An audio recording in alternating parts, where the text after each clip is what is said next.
Hello, dear beautiful people. So welcome to this black hole masterclass. If you guys can see me okay and you guys can hear me okay, just place me a thumbs up in the chat. I am so honored to spend time and to share presence with you guys. So thank you so much for joining. Thank you for letting me know. So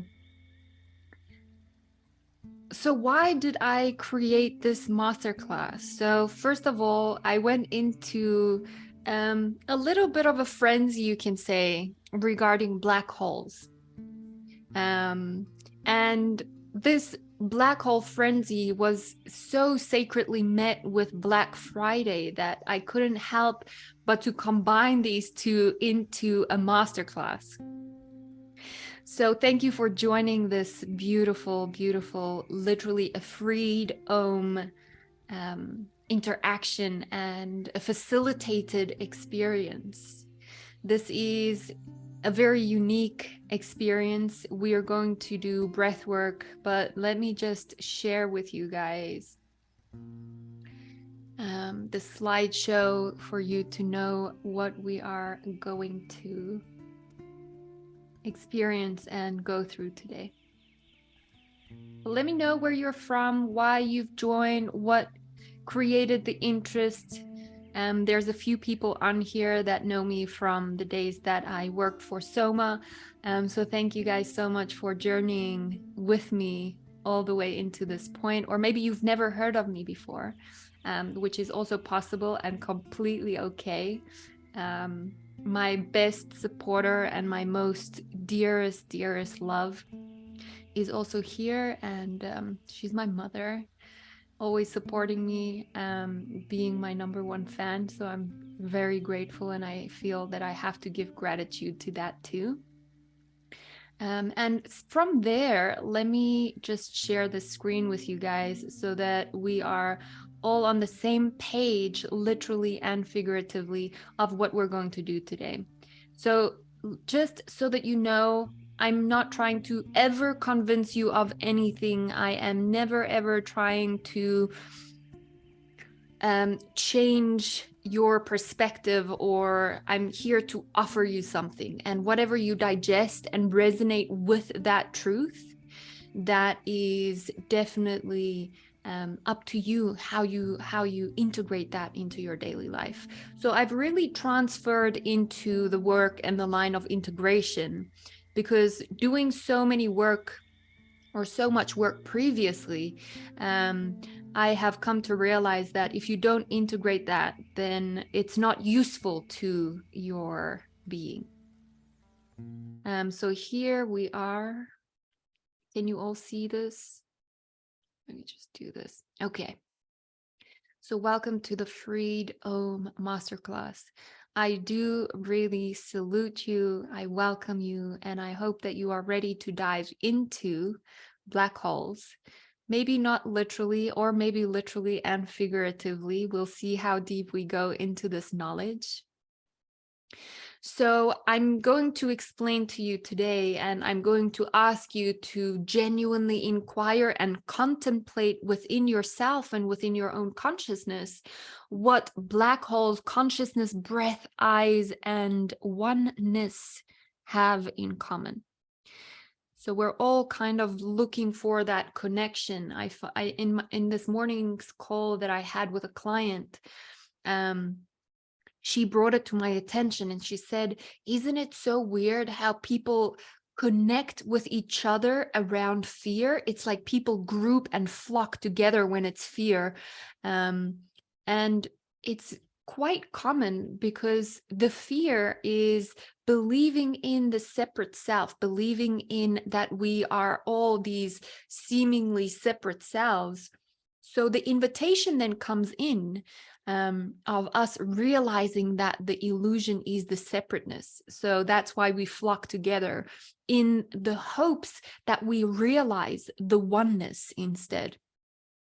So everything in life is an invitation. Everything in life is an opportunity for us to come back into the realization of oneness. And that's really what my passion is to use science and to use physics and to use spiritual science and spiritual practices to satisfy the logical side of the mind, not to disregard it, and to acknowledge that there's oneness to be found in everything. And luckily for us now, science is starting to prove the oneness that religion and spirituality has spoken about. So this is something that is so divine in this timing. And it's not to look for the proof really, but it's to allow ourselves to be open. And if we look at faith, faith is not another belief, but faith is the openness to truth. And it doesn't really matter where that truth leads you. So who am I? My name is Carla, and I'm a person just like you, experiencing a full range of emotions, a full range of patterns coming up. I have my own story of growing up in a household that was aggressive, growing up in a household that provided me with exactly what I needed.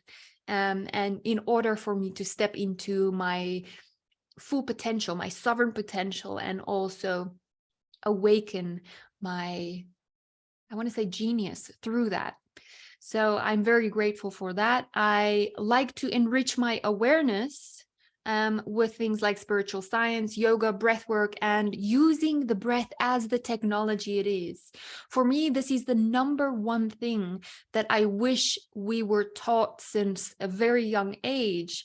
We are taught how computers work and how laptops work and how the TV remote works as a technology. But we are not taught how the breath works as a technology.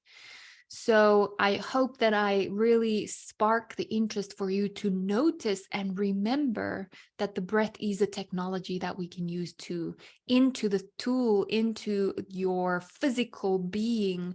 And that physical being is so closely related to your mental aspects, to where your mental baseline is, the emotions that you feel every single day. It's brewing up how you feel and how you experience things. I've been teaching things like this for more than 7 years, and I have been living and learning from life for much, much longer than that.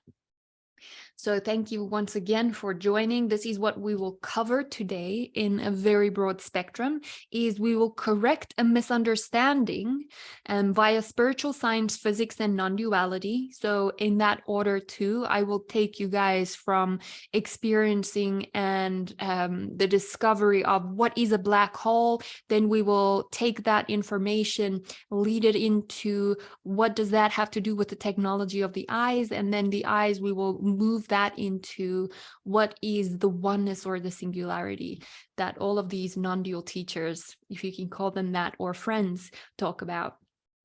Then through the breathwork itself, we will trigger awareness to higher perception that is readily available to all via, I say here, meditation, but just the willingness to listen, basically. It's not just here for me, it is the open secret.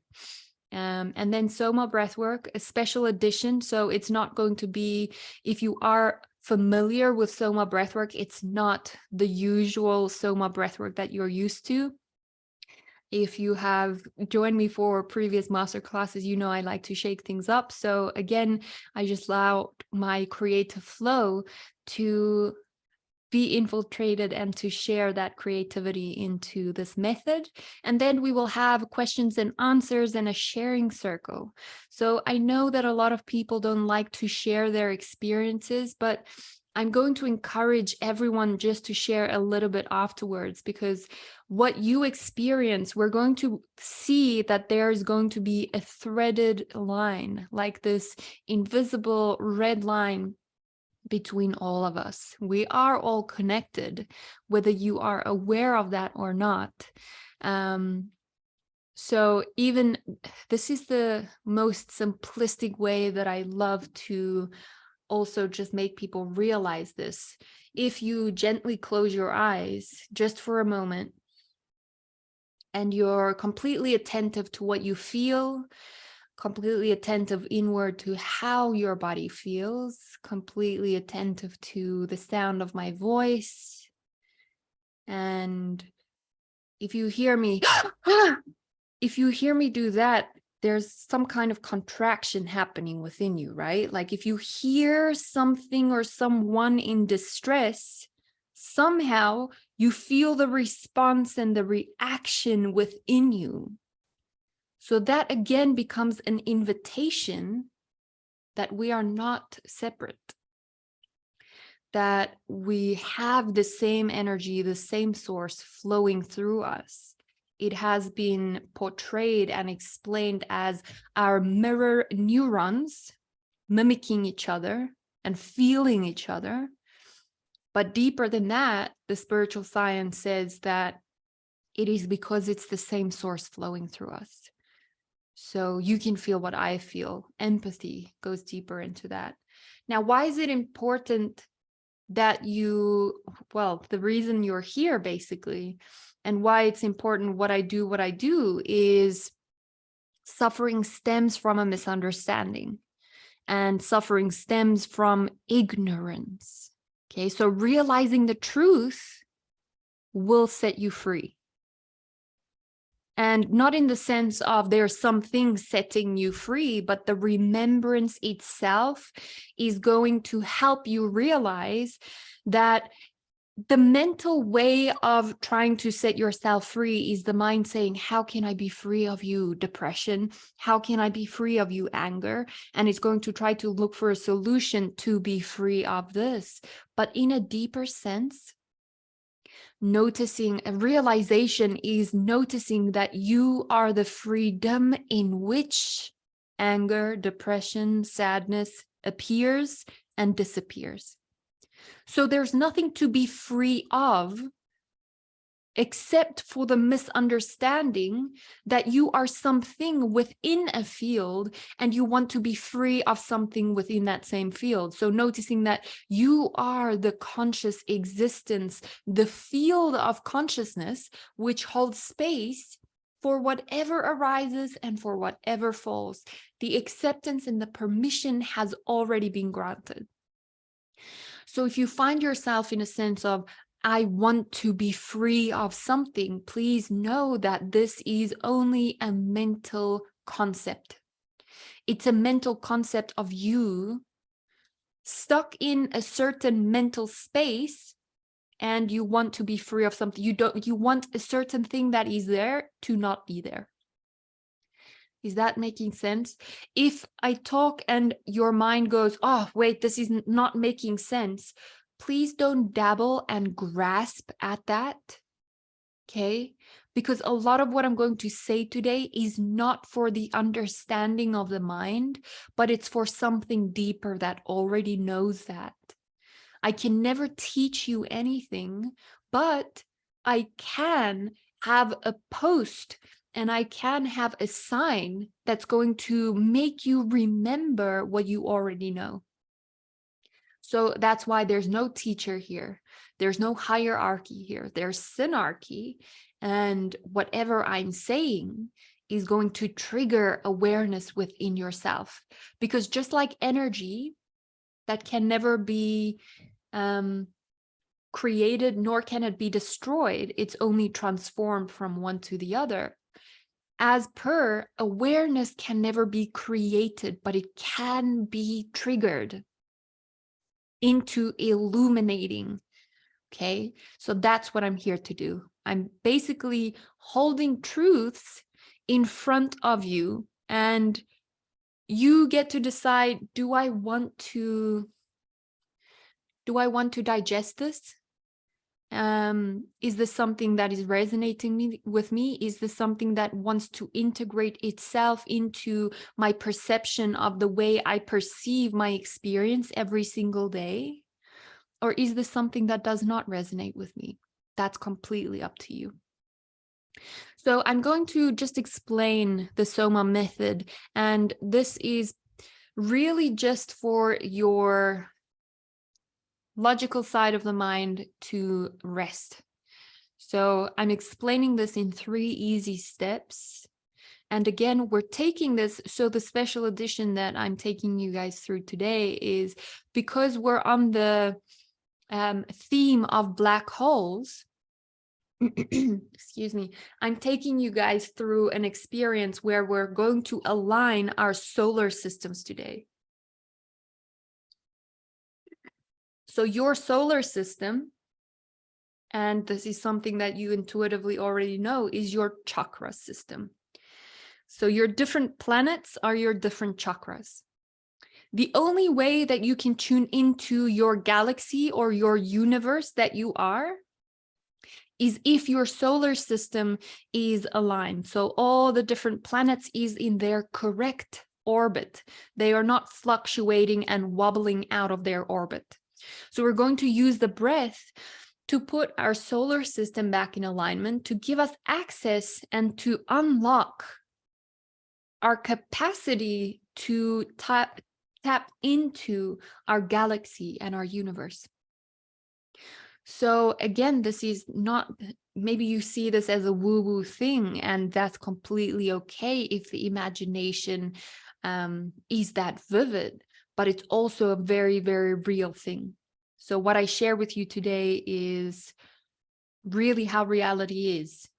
Well, this imaginative reality we find ourselves in human bodies anyway. So Soma, this method works in 3 easy steps.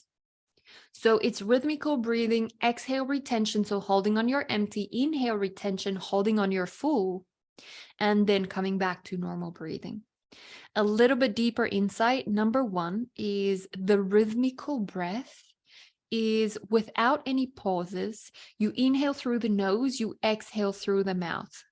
You'll notice that the rhythm of the breathing is going to be quite fast. You're still going to do full deep breaths. It means that the force you use to inhale with needs to be amplified. You cannot just expect yourself to take a full deep breath in if you're not going to inhale and pulling the air into your nostrils with little force. So you'll have to override the urge to breathe normally, because breath work, I feel that's why it's called breath work, because you're putting in work. You're not here to breathe into your normal habituated breathing patterns. You're here to actually break those patterns. And the way we do that is we over-oxygenizes the body by breathing faster, and then we put a pause on the breath by doing breath holds. And that is actually in the long term sustaining you to breathe longer, smoother, and less. Because yes, the saying less is more, there's a lot of merit to that. So from this perspective, we're literally going to over-oxygenize all the cells. We're going to then go into a term called intermittent hypoxia, which is a term that is really high studied and well studied now, that putting a hold on your breath and your breath hold time really influences and gives an indication of your health. So the rhythmical breathing, just quickly again, inhale through the nose, exhale through the mouth. You can create an oceanic sound on the exhale. So this really is the graceful surrender, the graceful release.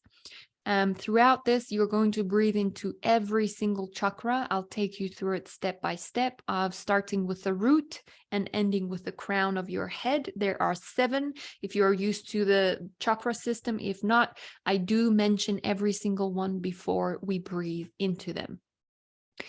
And then the exhale retention, something that is really important. Number 1 is you're not going to try to exit and eliminate all the air out of your lungs. That's not possible in the first place. If you're trying to do that, then it means your lungs are going to collapse. there's always a little bit of residual air in our lungs. So all you're trying to do is you're gracefully trying to exhale as much air as possible out of your lungs, keeping the least amount of residual air within your lungs. If you're overdoing this, normally you'll notice that your epiglottis is going to pull in. You'll notice your intercostal muscles in between your rib cage is going to start pulling. So there will be tension inside of your chest and inside of your rib cage if you exhaled too much. Now that's going to take a lot of effort on an energetic level, and your exhale holds will be compensated.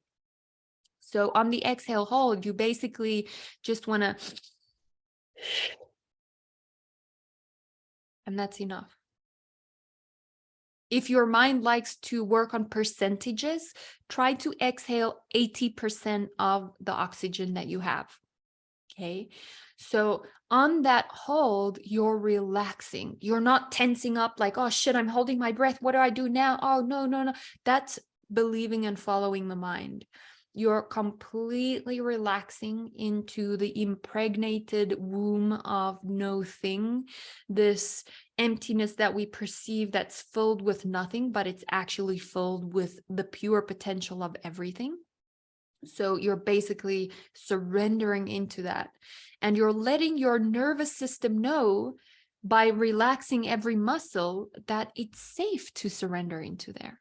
So you want to relax as many muscles as you can. On the inhale retention, when we take a deep breath in, number one, you're not grasping for air. You're not doing that. You're trying to inhale still a deep, successful, sufficient breath into your lungs, but you're not grasping, okay?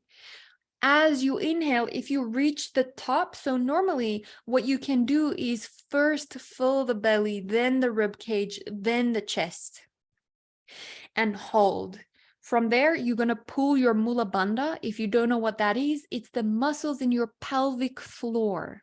Okay, so the muscles you use to hold in your urine, if you really, really have to go pee and you're on the road and you know it's still 20 minutes to the closest bathroom, you know what muscles you need to pull. So all of those muscles creates an energy lock so that the energy does not escape through the perineum all the way down.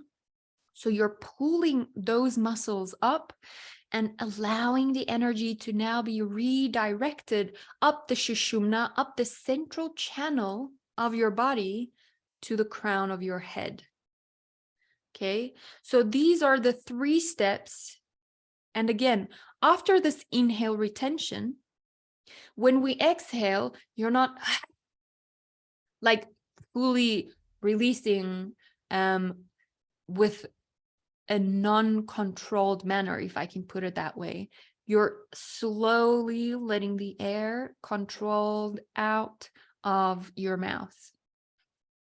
And in this way, you'll know body twitches, like you'll notice your body is twitching or contracting. Don't listen to those body twitches and allow the breath and the exhale to be influenced by that. Because it's actually the exhale that's releasing pent-up energy that was stuck in pockets within your body that's now releasing when you exhale. And you'll notice this. And when we are doing this and when we are going through every single chakra in your body, it is very necessary for you to allow movement if the movement wants to happen. Some people really start moving into their spine. My hands like starts uncontrollably shaking when I do this, and it's completely natural. It's completely normal. You're literally releasing pent-up energy within your body, or your Kundalini is awakening, whichever way you want to look at it. Is there, before I move on to explaining or starting to explain the black holes, is everyone familiar and okay with what I just described for the breath work?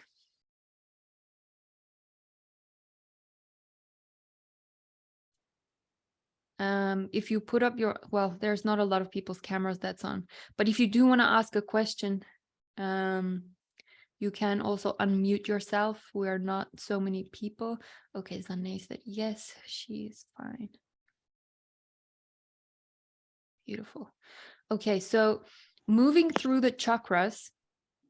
Yes, ask a question. Of course, yes, I'm listening. Who am I talking to? Mark. Oh, Mark. Hey, Mark. Hey, on the exhale retention, is that through the nose or the mouth? So the exhale retention, you can breathe out through your mouth. So here's the thing that's important to know.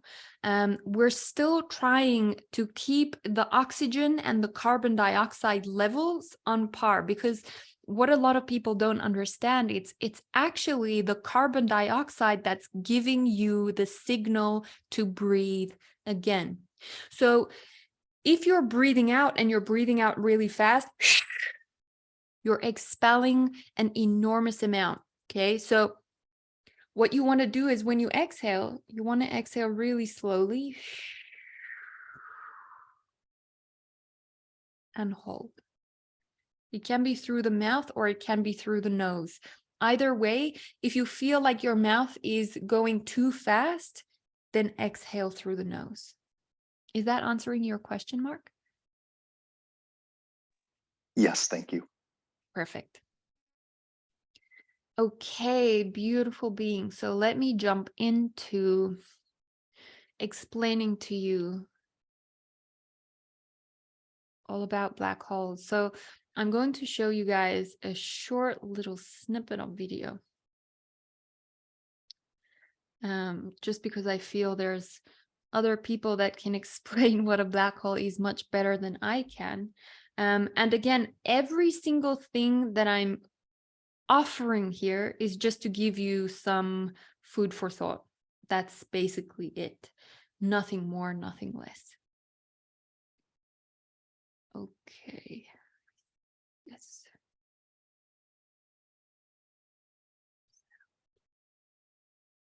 Okay, so from here, let me go into here. Can everyone see this? Yeah. Okay, perfect. So here is a theory from National Geographic about black holes. Black holes are among the most fascinating objects in our universe, and also the most mysterious. A black hole is a region in space where the force of gravity is so strong, not even light, the fastest known entity in our universe, can escape. The boundary of a black hole is called the event horizon, a point of no return, beyond which we truly cannot see. When something crosses the event horizon, it collapses into the black hole's singularity, an infinitely small, infinitely dense point where space, time, and the laws of physics no longer apply. Scientists have theorized. Okay, so a few things that's really important here. I just want to name 3 facts here. Number 1 is she mentioned the event horizon. So something that they do not mention there is once something arrives at the event horizon, it does not have the capacity to escape anymore. So once it is at that event horizon, the gravity pull is so strong that it cannot escape that anymore. Okay, so that's one thing that is really important to notice. Number 2 is they mentioned singularity.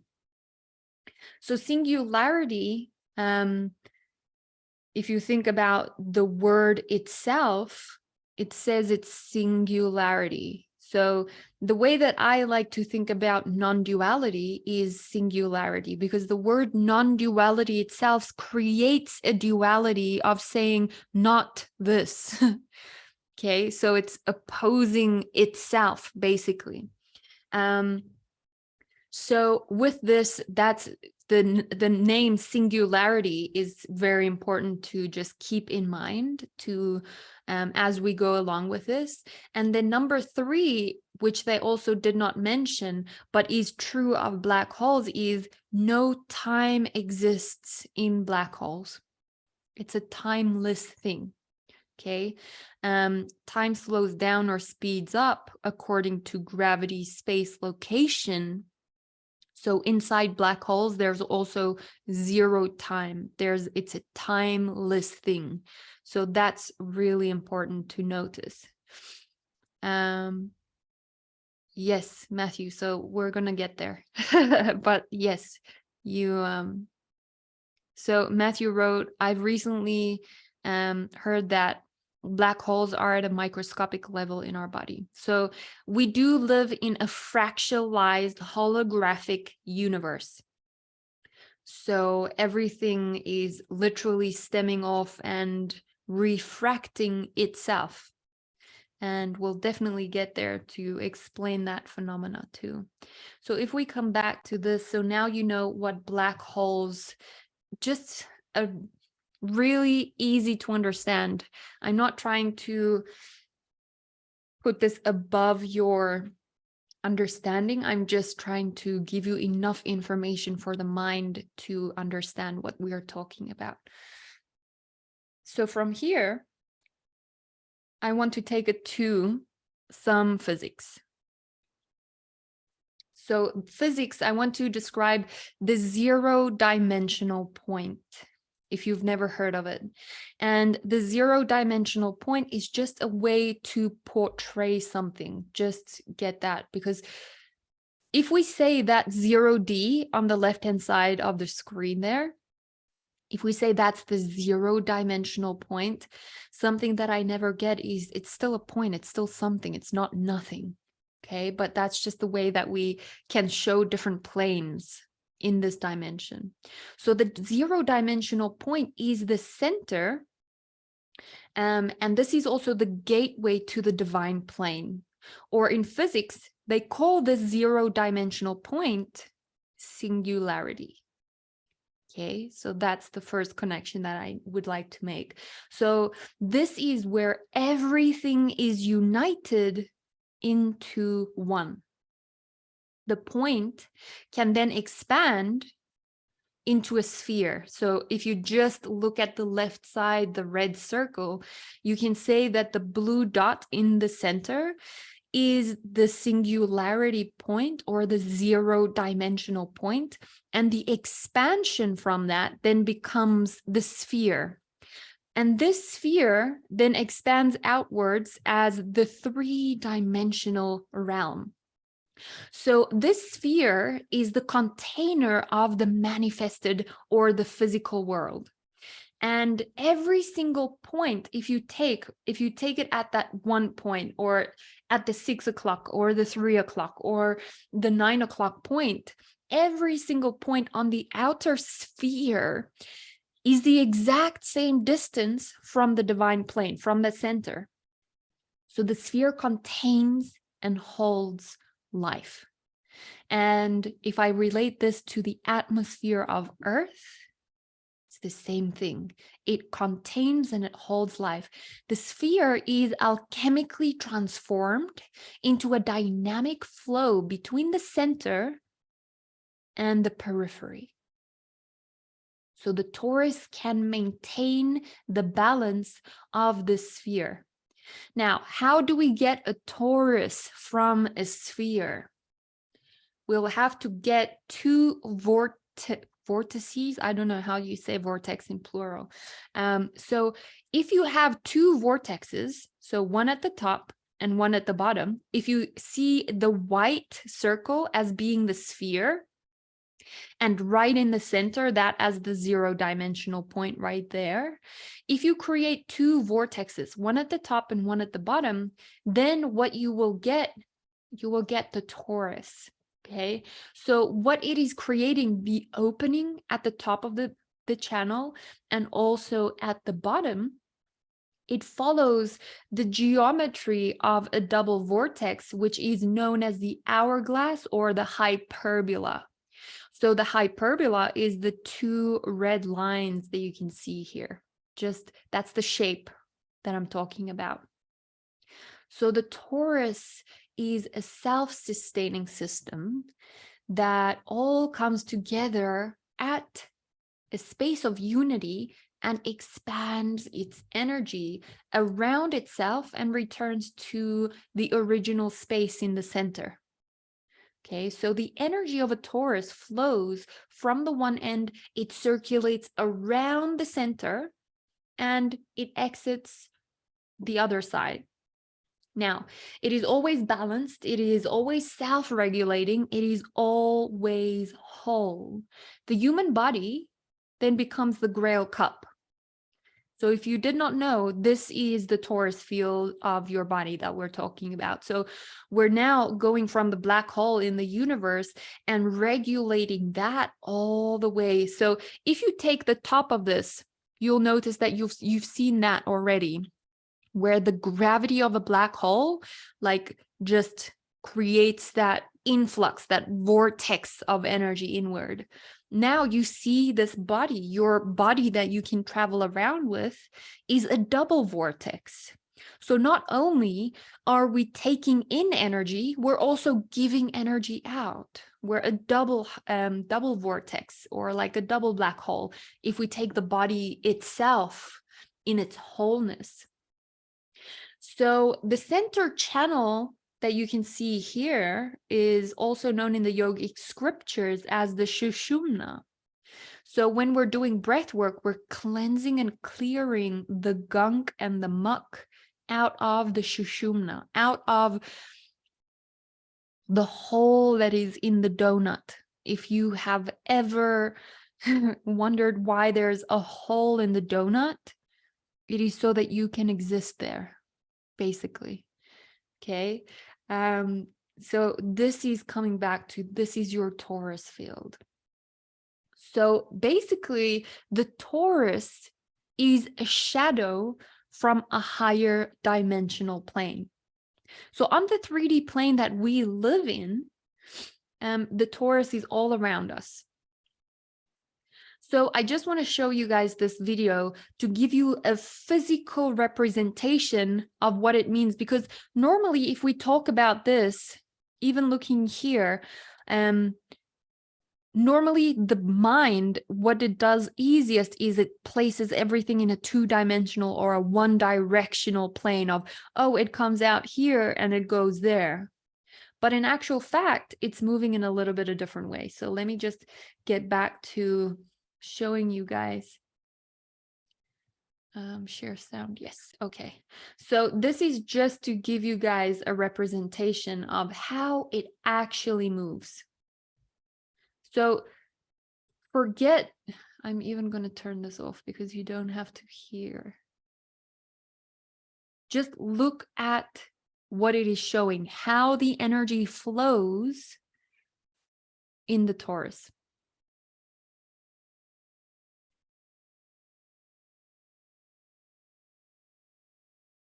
So it moves around itself and into the other opposite end. Okay, so it's always whole, it's always complete. Does that make sense? I'm going to show you guys one more time.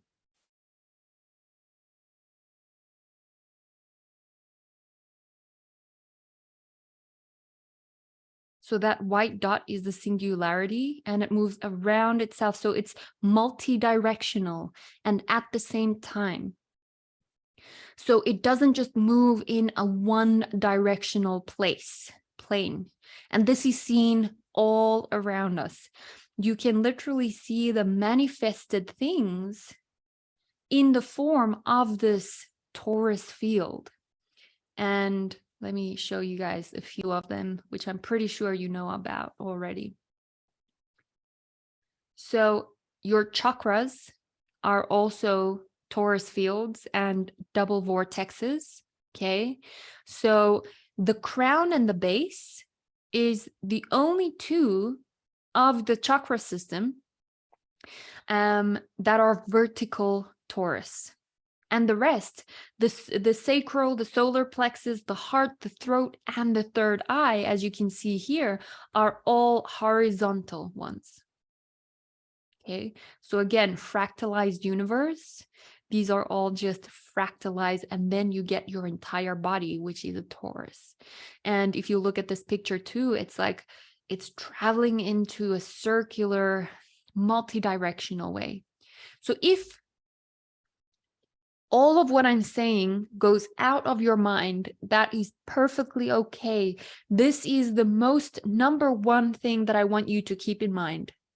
The direction and the spin of the torus. This is the most important thing that I am all about today. If this is the only thing you remember is the torus is spinning, the spinning of the torus, that's the most important thing. Okay, it's not spinning in a one-directional way, but it is all in the spin. Nassim Haramein also talks about it's all in the spin. And that's a world-renowned, extremely, extremely clever and beautiful human that has proven with unified physics what religion has been saying. For example, the Buddhism has been saying that Shiva is literally dancing and spinning around its own axis, spitting out the universe. And it is all in the spin. The spin of that point, that singularity point, and its spin is creating gravity. It is creating creation to spin out or to be absorbed constantly in a multi-directional way. Are you guys still with me? So these are a few of the ways that we can see. An apple has the form of a torus. A tree has the form of a torus. The electromagnetic field of Earth is the same. It's formed in a torus. If you guys notice that the helicopter, the way that a helicopter moves is because it's directly aligned to form a torus energetically. And in that way, it can fly all around. Magnetics, transformers, all of these things work by the laws of a torus. Does that make sense? Okay, so now the next question, or the next thing that I want to bring it back to is, how is this connected to your eyes? Sometimes the mind and the ego makes things so extremely complicated that we forget that everything is right in front of us. Like if you're looking into your eye and you're seeing a black hole, it's because your eye is a black hole. But for those that are skeptics like me, I did dive really deeply into this, and I'm not going to go into the physics as much. All you needed to know is how a black hole works. And now I'm going into your eyes are black holes. I'm not asking you to believe this. I'm asking you to genuinely consider this. That is all. I'm presenting you with information. Let's see how you digest some of what I'm saying. So black holes are at the center of a galaxy. This has been proven. If you want to do, you can do your research, but there are always a black hole at the center of a galaxy. There might be more black holes, but it is so difficult for us to become aware of them because it's just dark matter.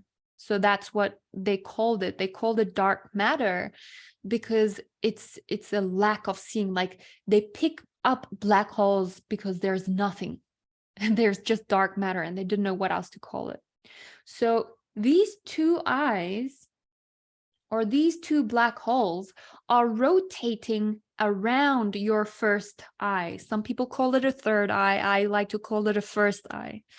So this is your point of singularity, and the two black holes are rotating around it, and they can also be seen.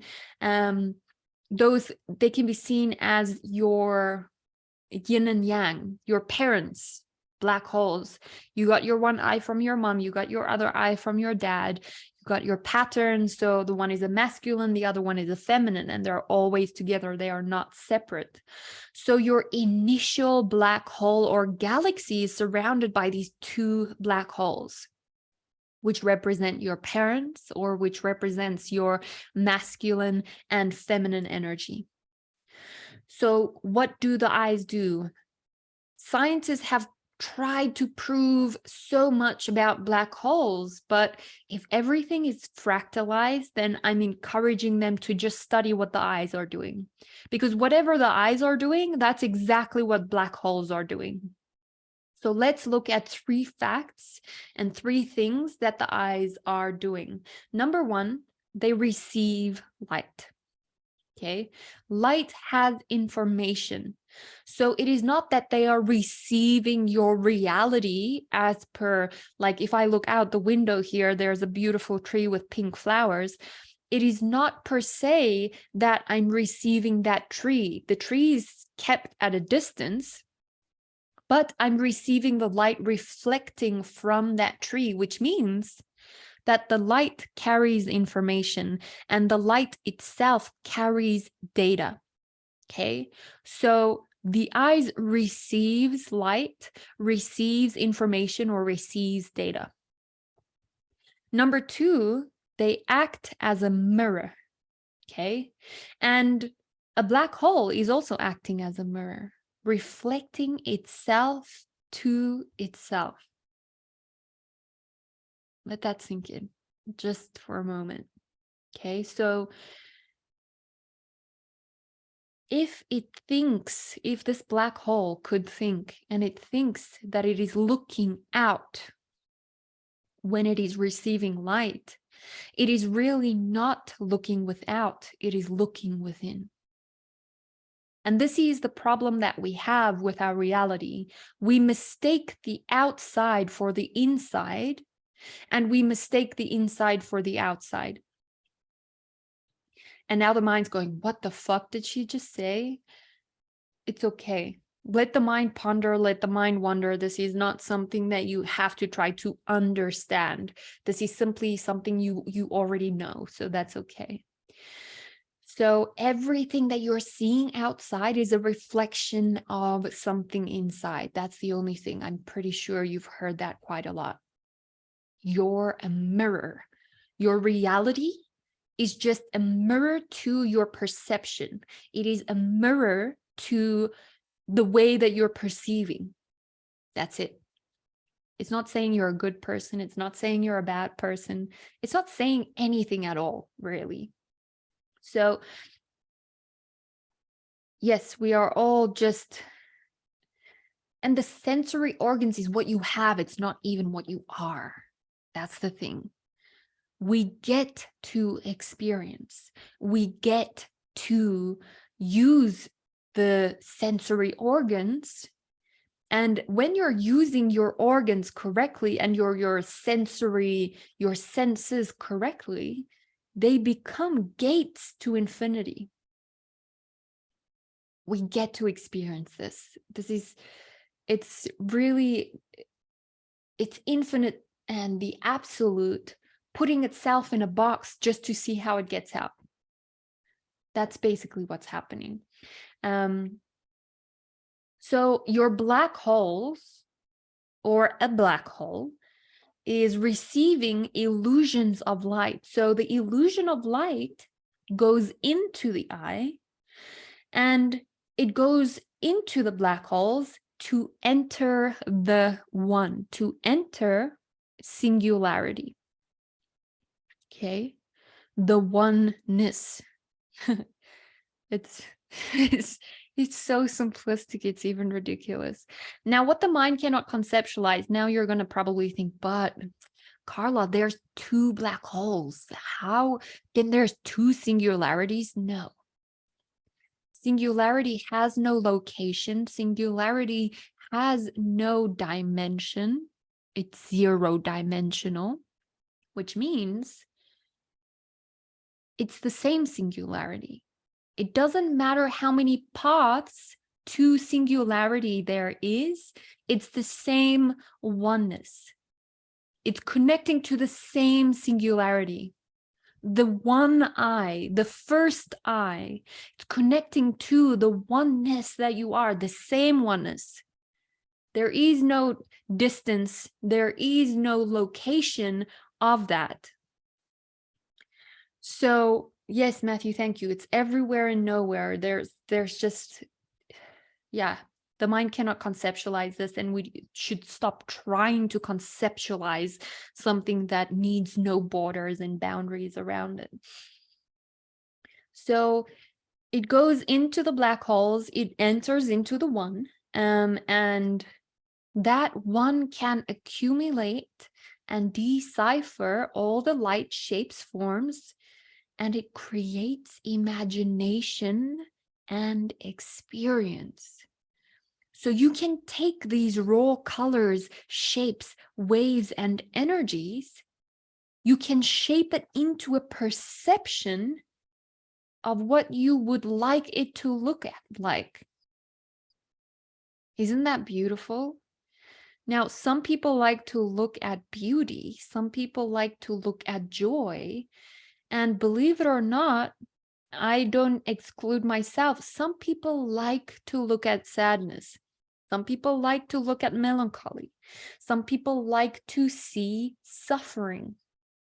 Whether you identify yourself as that suffering, whether you identify yourself as the thoughts that is arising, that's another story. That's a whole another course, not even just a masterclass. But this is what it does. Okay. The oneness and the perception layers then creates the perception.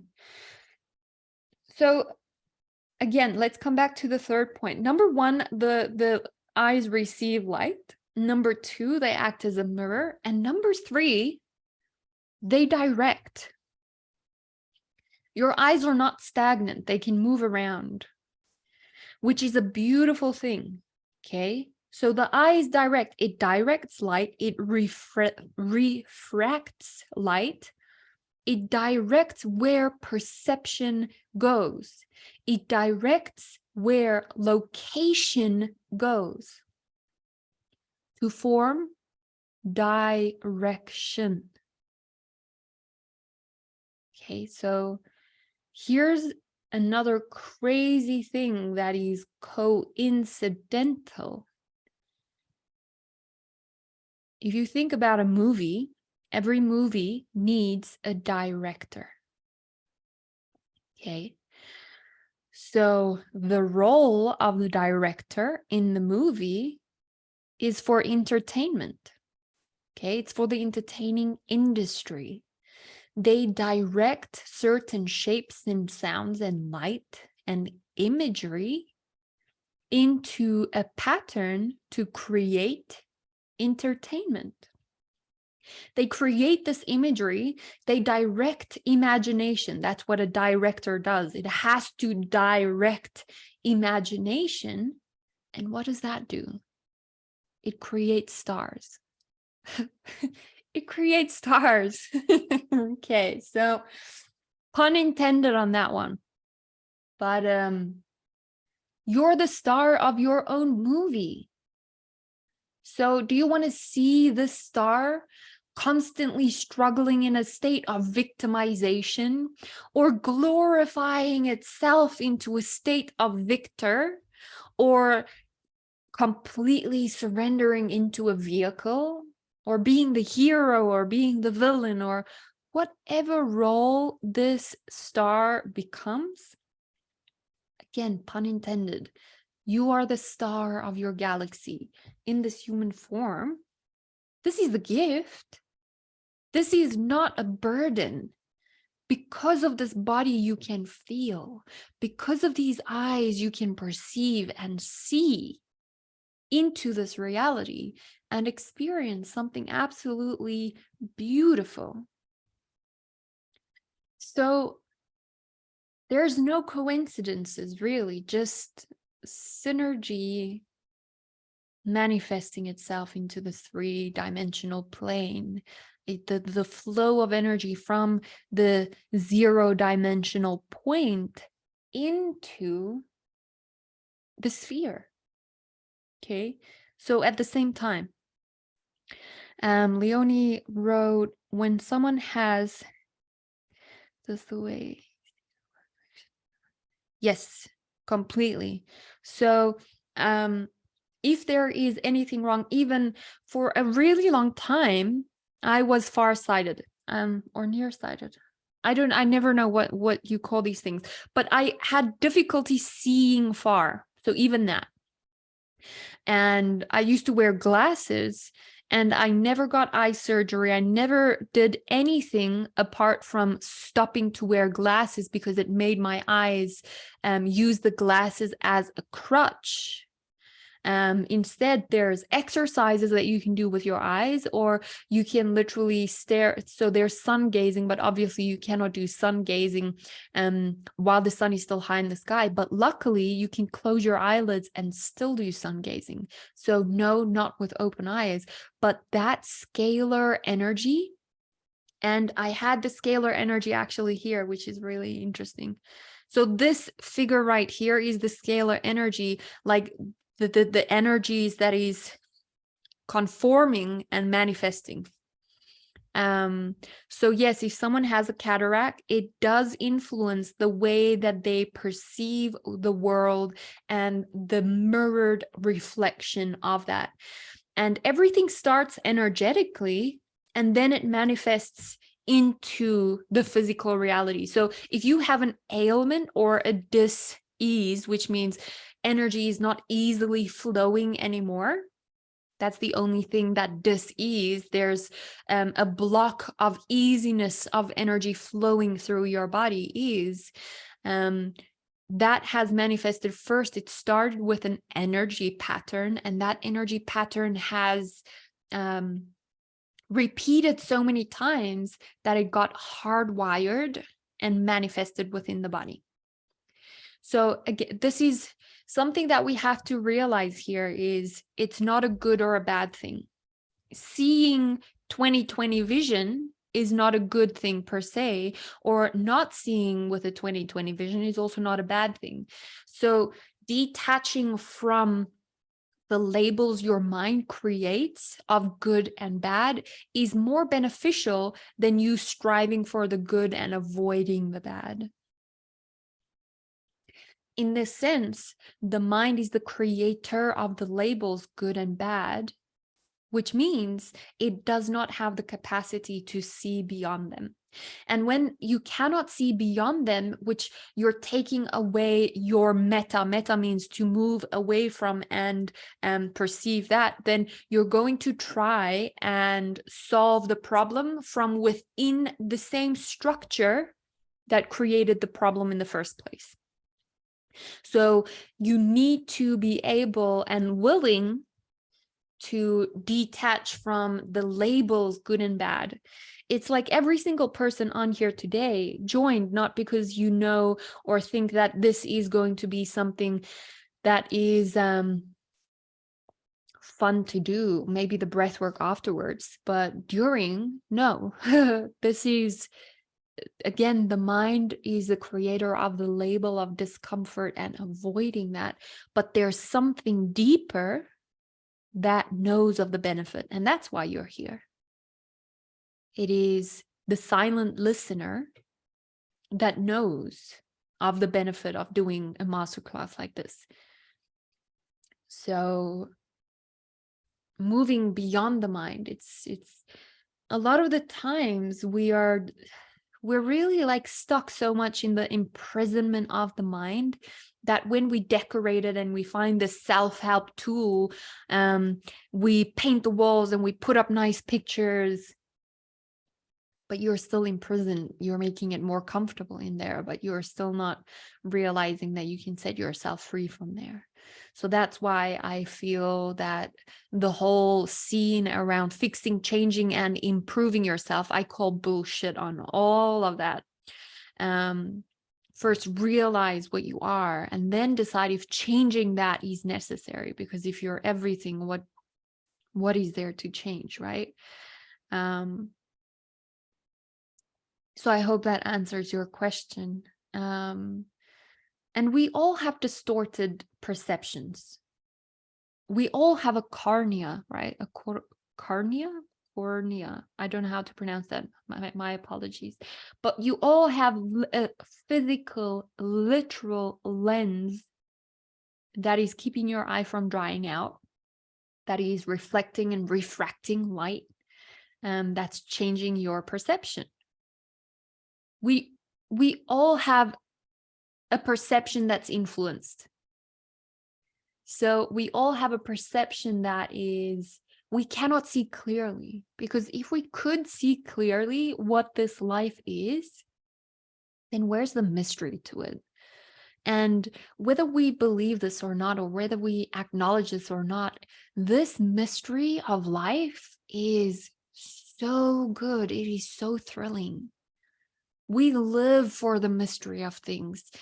Doesn't matter what the fuck the mind says about it, but we live for this mystery. And it is this mystery that is gluing everything together.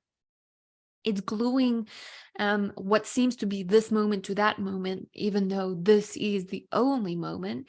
It's like the future and the past is embedded into this moment, because all there is this moment. So the realization of what I just offered to you is based on as above, so below, as within, so without, as this body, so the soul, or whatever. That is really a significant and very true reflection. And the realization that I just offered you, whether you're still digesting or chewing on this, is we all have our own timings, and trust the rhythms and the timings. But the realization can allow disorder to go back into order. It's that simple. The realization that you are not separate and an instrument intertwined with the whole, inseparable. Okay? This realization alone is what is needed for harmony, compassionate coherence, all of that to instantaneously be realigned. I don't believe in balance because there's always a Tao. So alignment, I do believe in, though. Aligning everything back.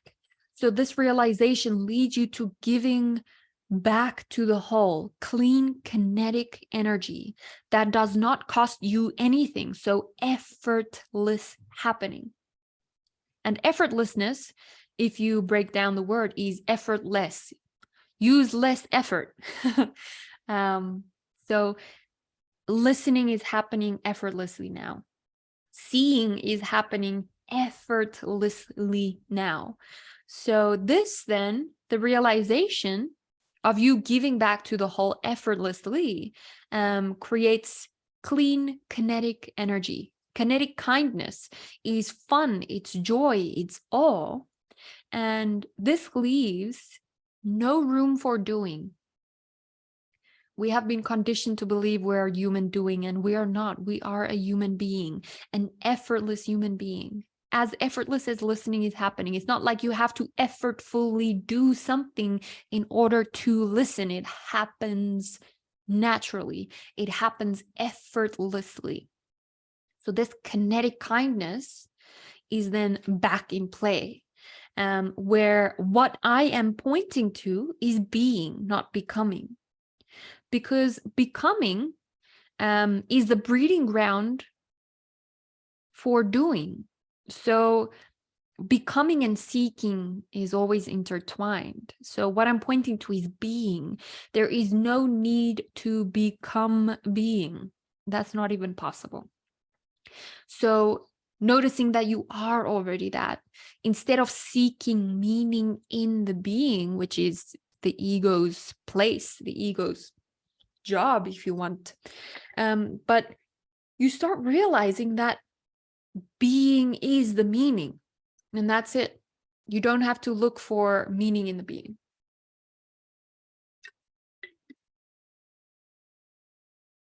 So let's bring it back.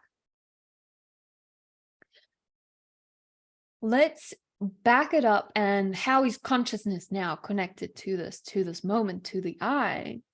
And if we link to the eyes once again, on a much deeper level, it leads you to realize that the I is the black hole. We have physicists now that can literally prove this if you're interested to look into this deeper. And it is through this black hole that you see and you experience things.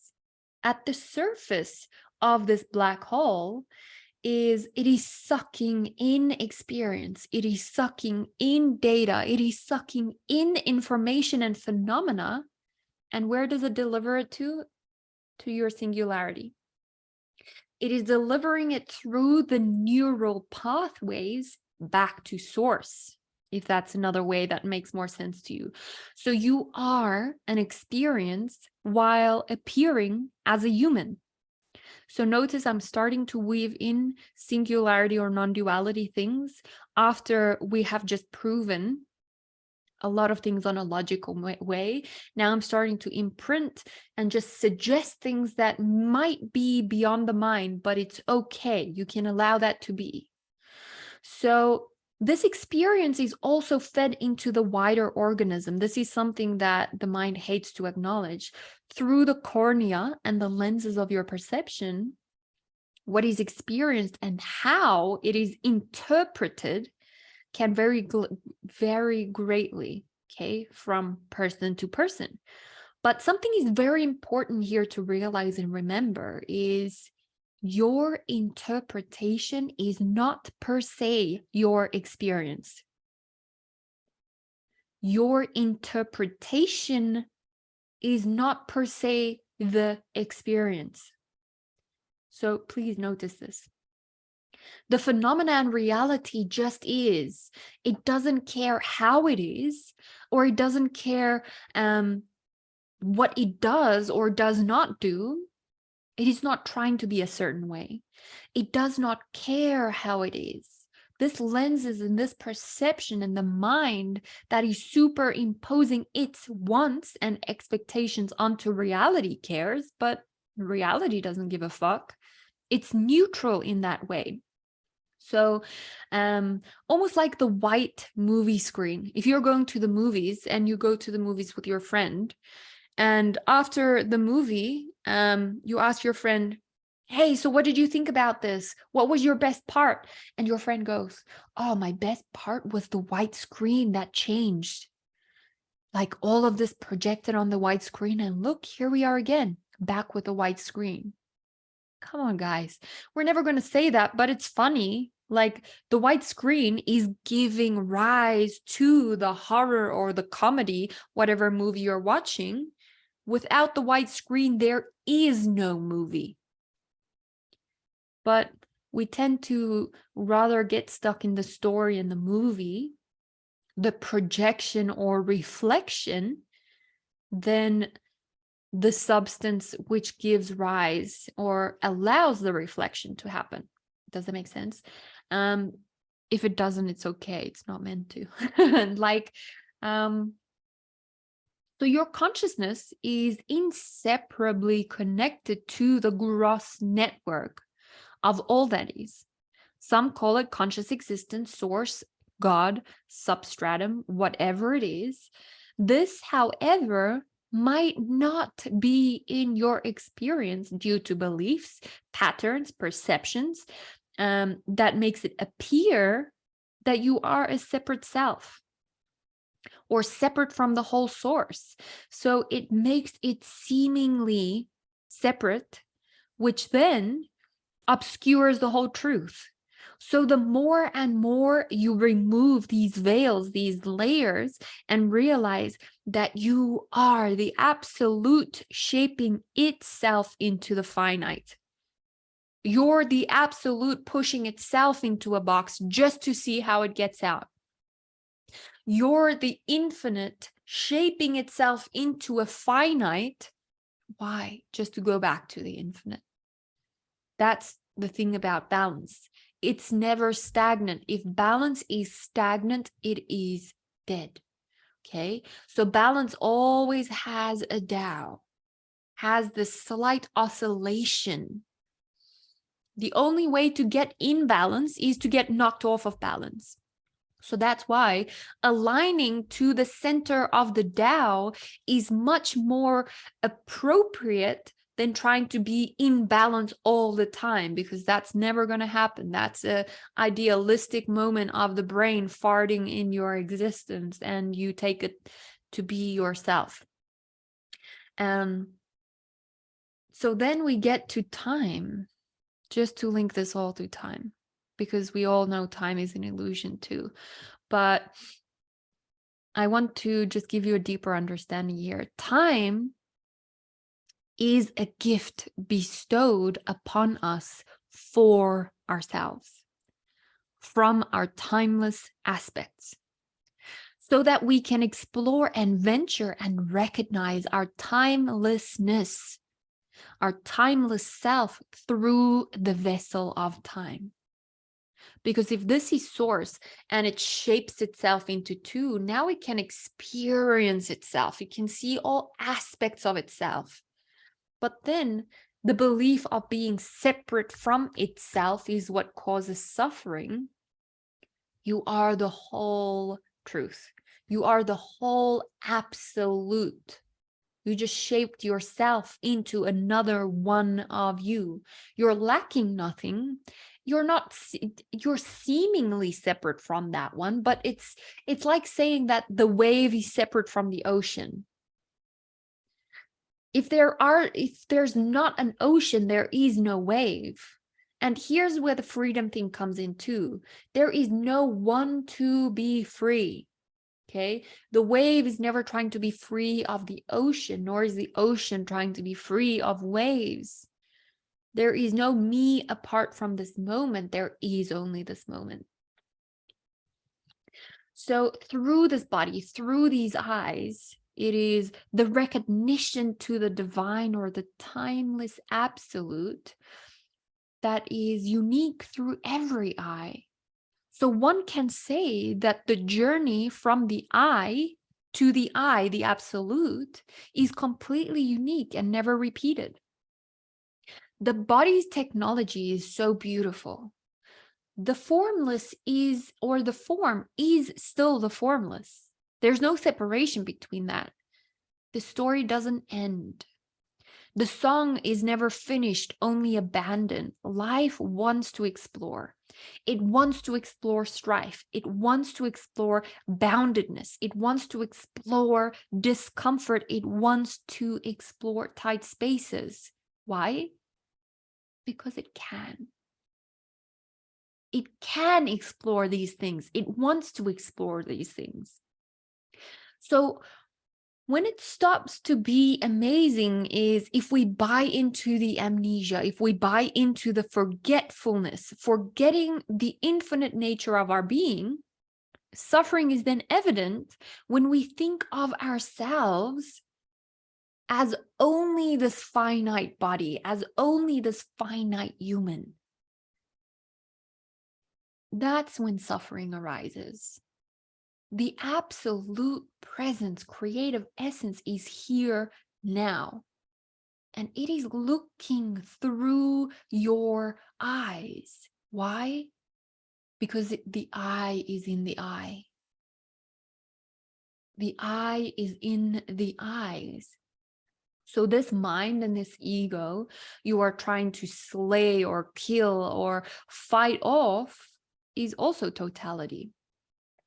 When you deny yourself and get rid of yourself, you are denying the absolute. You are denying yourself.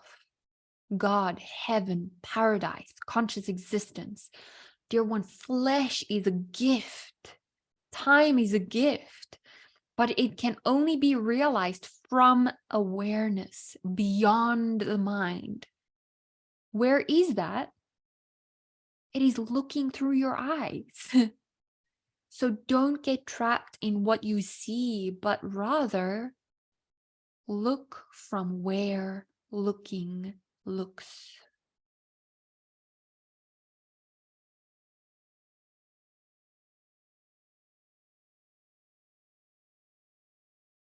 The I is in the I. Source is appearing and looking through your eyes. That is why there is so much power to have eye contact, to have contact with yourself, basically. Looking at the eye, looking at oneself, you recognize yourself. So the middle of your eye is very, very physically, and the pupil is the black hole. Like this is the black hole. Yes, Matthew. So your mind is trying to conceptualize that. Give up the search. There's something deeper that knows that. So this black hole is surrounded by an iris. It's surrounded by a rainbow. The rainbow is the uniqueness. The iris means rainbow. And there's also a Greek goddess called Iris, which is associated with communication. The rainbow endowers. She has powers of wheeling the light. Okay, so Iris has the power of pyrokinesis, so she can create optical illusions using light to create rainbows and burn multicolored flames to ward off enemies, or use it in any way possible, any way that you can ever imagine. In Perseus Jackson, if you're a fan of Greek mythology and movies, in that movie, they paid Iris a gold coin to deliver a message to Hades. So just some useless maybe, but interesting information about the mystical side of things so that we don't just stay as logical. So as we are the rainbow, the oneness appearing as diversity, all the different flavors, all the different colors, and the personality. Why? Because it wants to. Again, there doesn't have to be any more reason. It is the gift. It is a gift. So what we call awakening is not the massive shift that happens, because you are just more you than you've ever been. And what happens? Doubt starts dropping away. Insecurity starts dropping away. Ignorance starts dropping away. And you give yourself permission that it is okay to be you. It is okay to be completely with your preferences, with your desires, with your likes and your dislikes. It's okay to be you.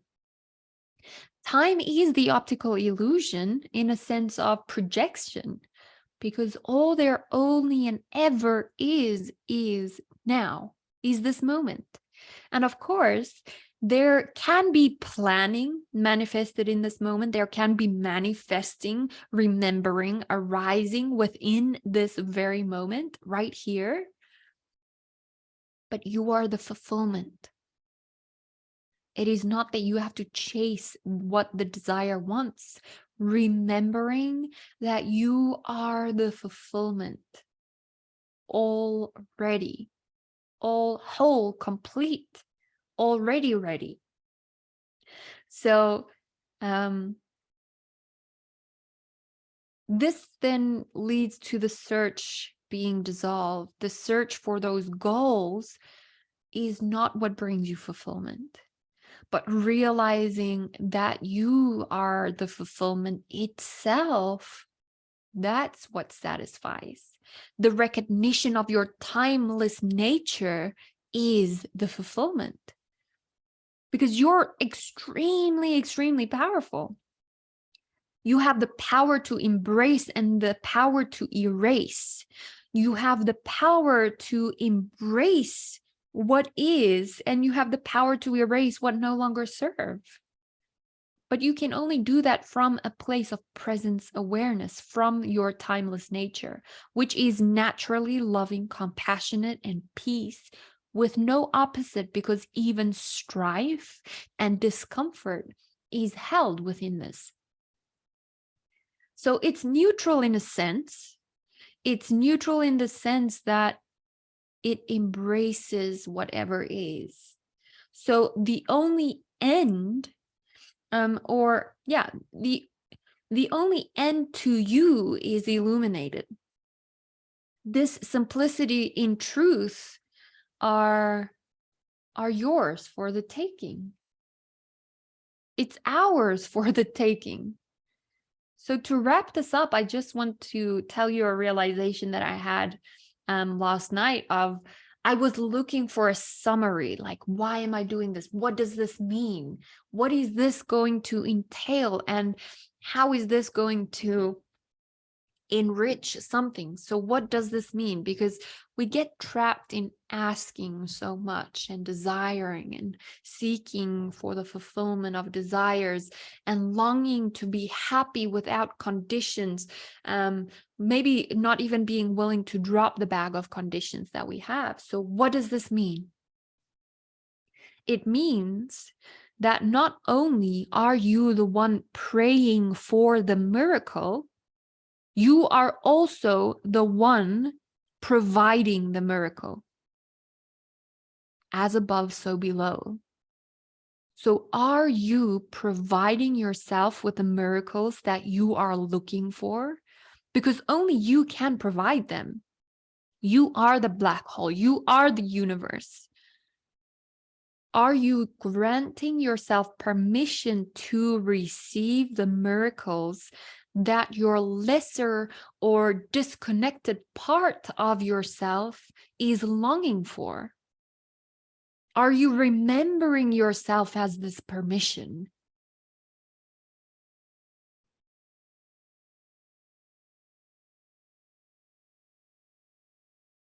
Again, this is such a simplistic thing, and the mind is going to overlook this because it's so simplistic. But what does all of this mean? If I go back to how is consciousness, your eyes, black holes, and oneness, what do they all have in common? It means that not only are you the one praying for the miracle, you are also the provider of the miracle. So are your manifestations or desires not coming true?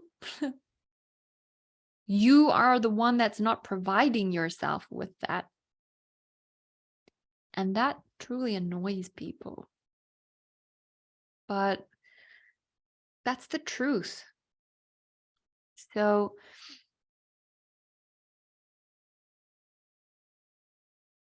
I hope that you remembered something new today.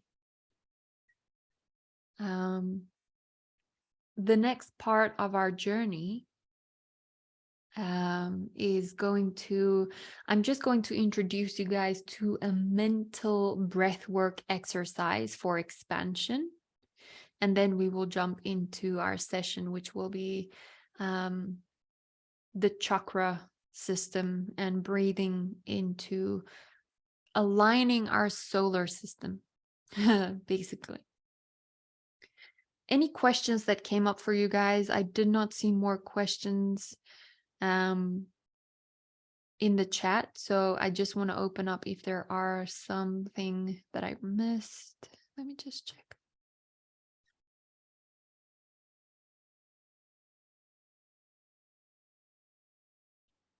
Yes, thank you so much for sharing, Matthew.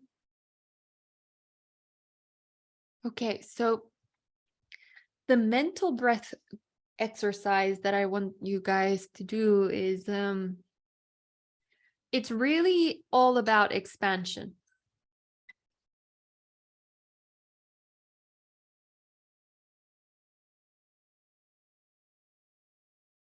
The two most basic things that we have in our lives, if everything could be broken down just in two concepts, these two concepts would be number one, concentration, and number two, expansion. You can find contraction or concentration and expansion in absolutely everything.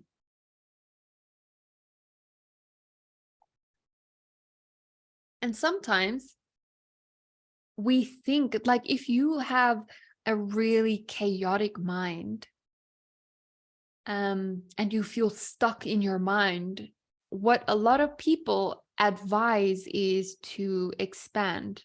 But I would actually, to a really chaotic mind, would recommend the opposite.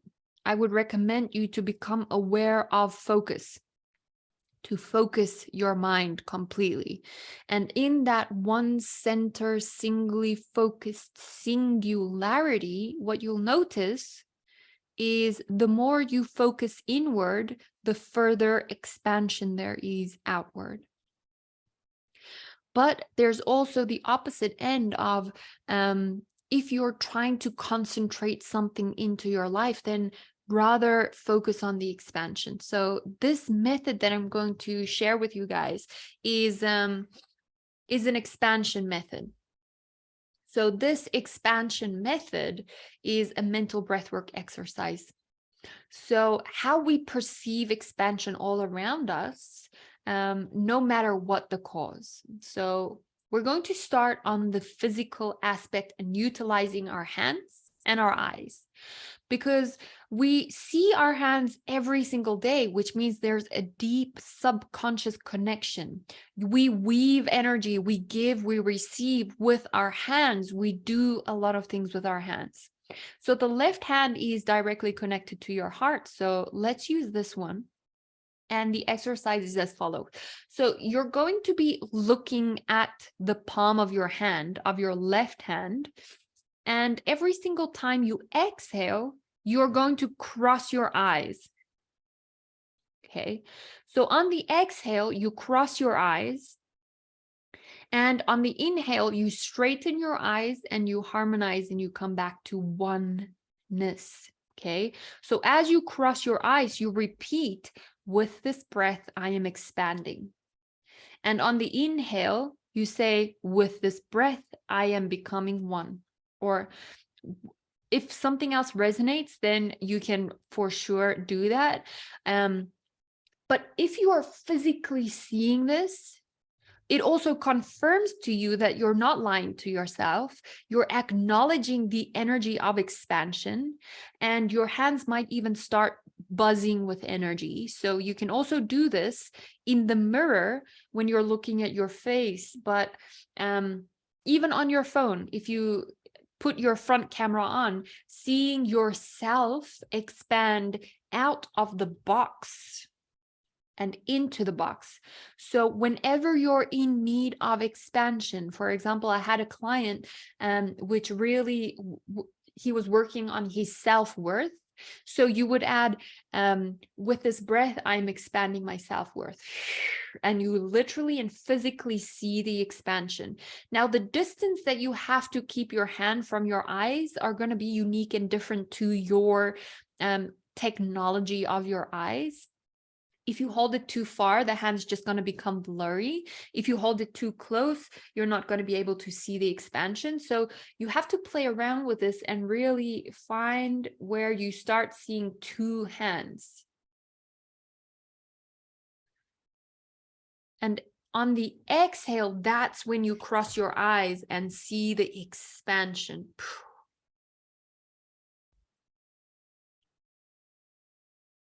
So if you try this, are you guys seeing two hands?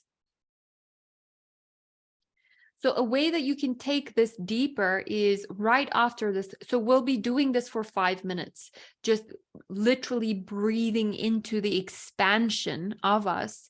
And this is also going to integrate everything that you heard now without the need to remember any of it. It's going to integrate that into the wiring of your mental capacity, of your brain, and also of your nervous system. A way that you can take this deeper is right after we've done this physically is to close your eyes completely and reimagine the expansion on the exhale. So breathing into oneness on the inhale and expanding on the exhale, the awareness of expansion on the exhale. You can do this with crystals, you can do this with people, you can do this with food, expanding the energy and frequency and vibrancy of the food. You can literally do this with anything. So it really expands into the layers of perception. This is what we're trying to do. And even when you talk to someone, you can expand them into multiple versions or multiple ways of perceiving this person. So if you feel that you have a really stuck way of perceiving someone, and maybe it's someone that you have difficulty to communicate with, like you feel they always give you the same responses, and it doesn't matter how you try this exercise by literally looking at them, looking at their first eye and expanding on the exhale, coming back. They might think you're crazy, or you can even do this with closed eyes, just listening, perceiving them and expanding them. You would be really surprised how deep and how broad the perception out, how rich the perception and understanding becomes.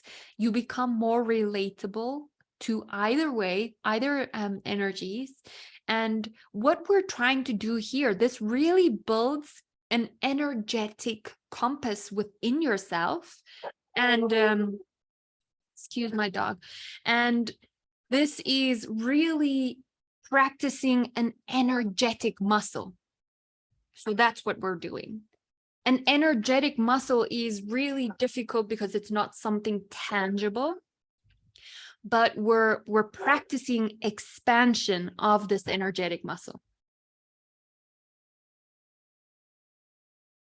Okay, so we're going to breathe with your left hand. Is everyone getting this?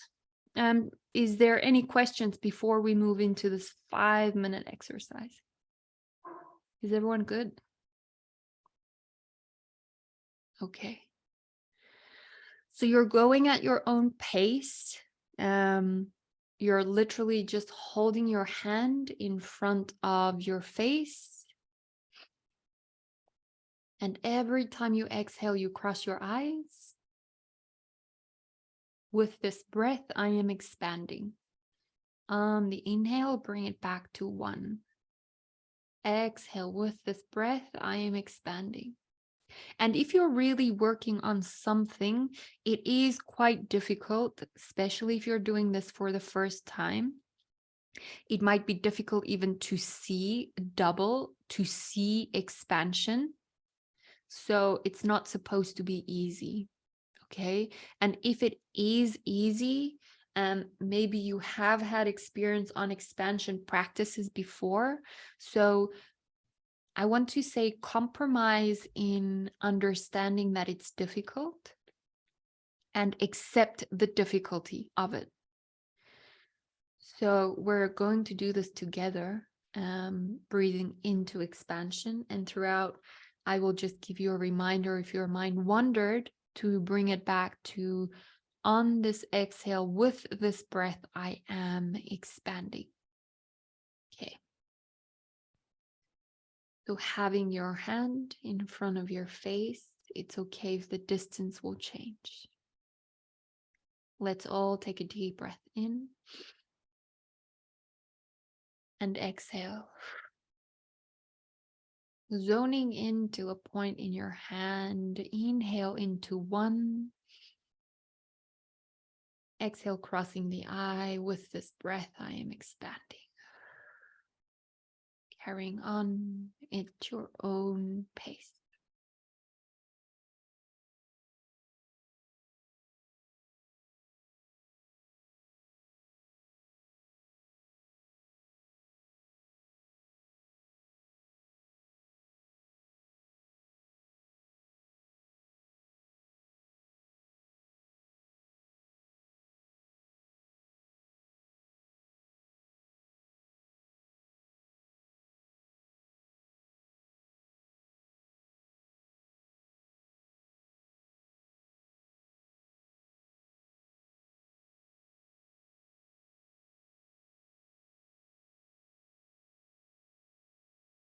With this breath, I am expanding.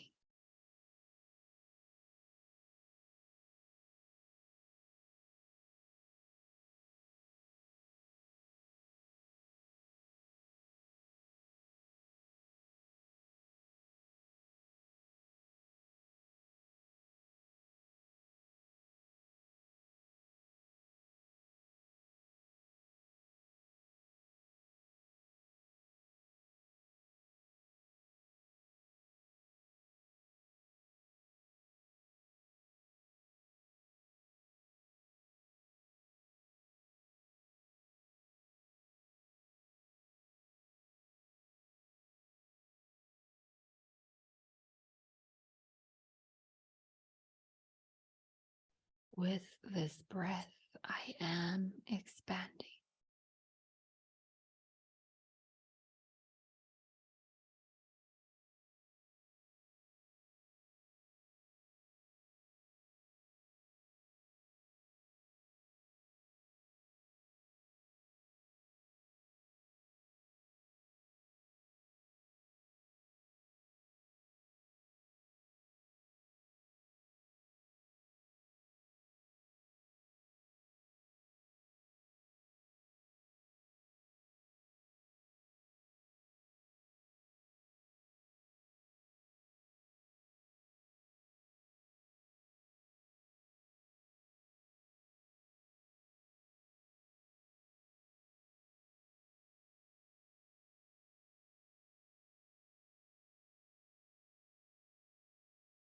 Now just gently closing your eyes and resting your hand.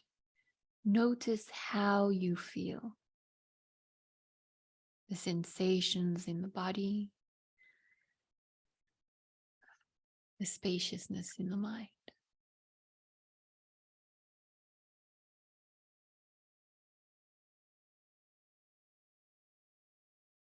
Okay, how are you guys feeling?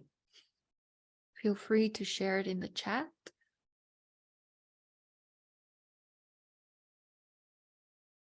Okay, so from here, we're going to move into our breath work.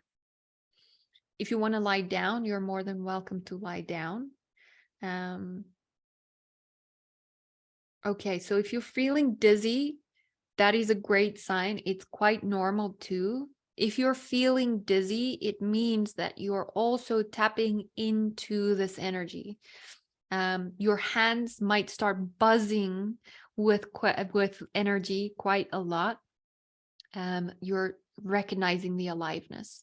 So quite normal. The breath work, you can sit up or lie down. Wait, we have a question too.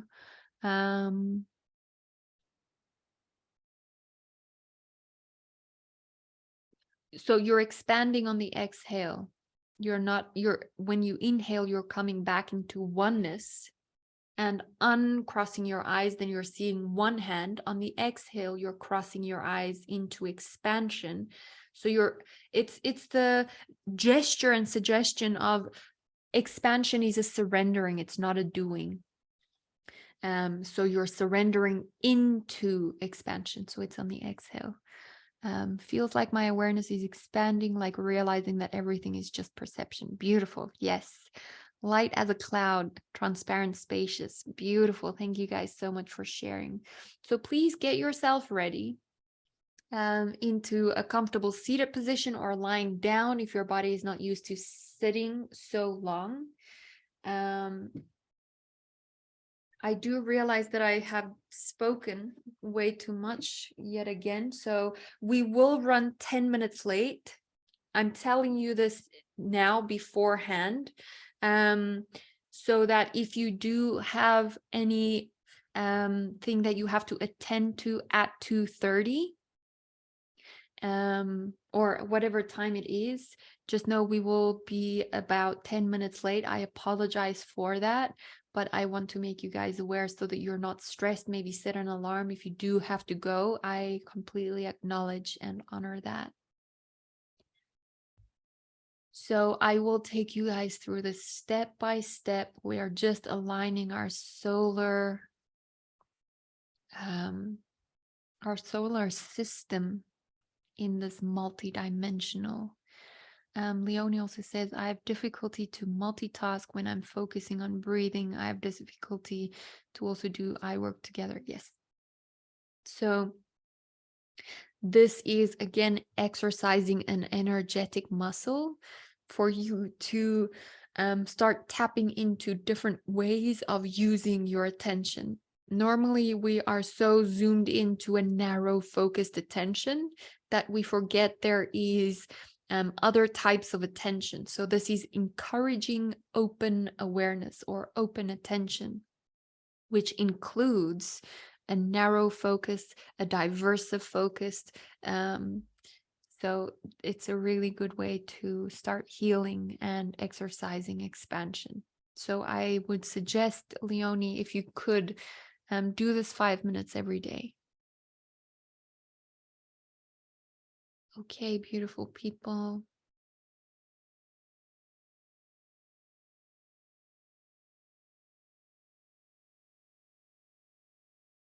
So whenever you are ready, closing your eyes, softening your gaze, coming into this one moment, all that is. And through this oneness of this moment, we're not going to try to change things. We are simply being.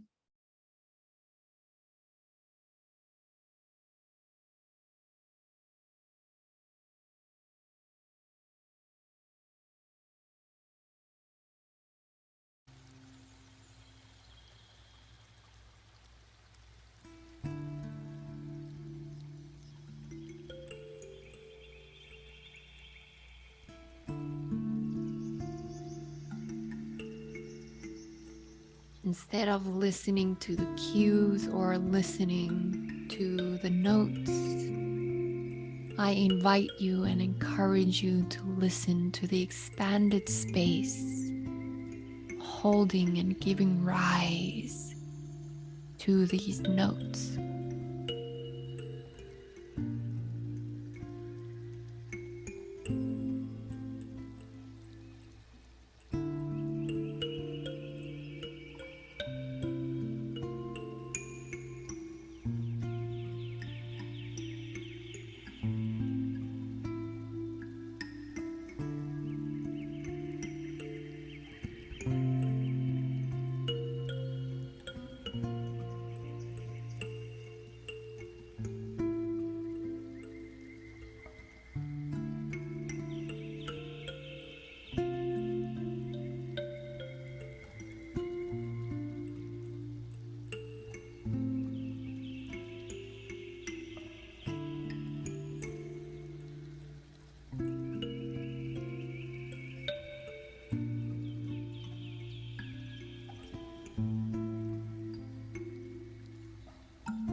Dropping any sense of expectation,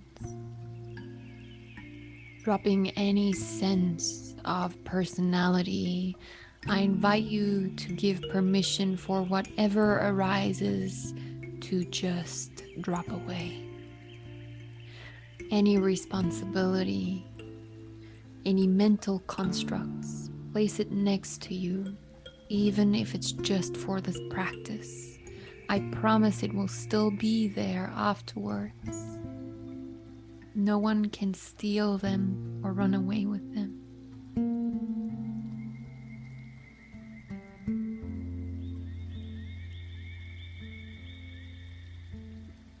Bringing forward a pure intention.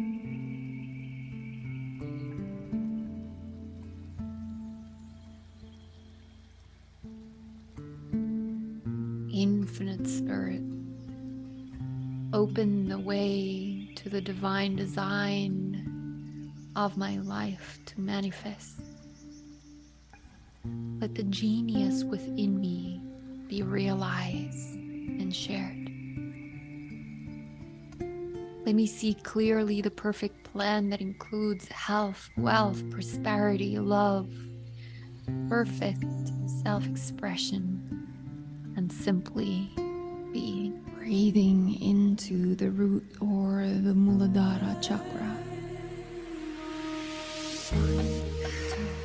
1, 2, 1, 2, 1, 2, 1, 2.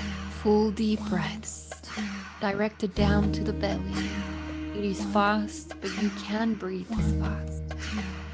1, 2, 1.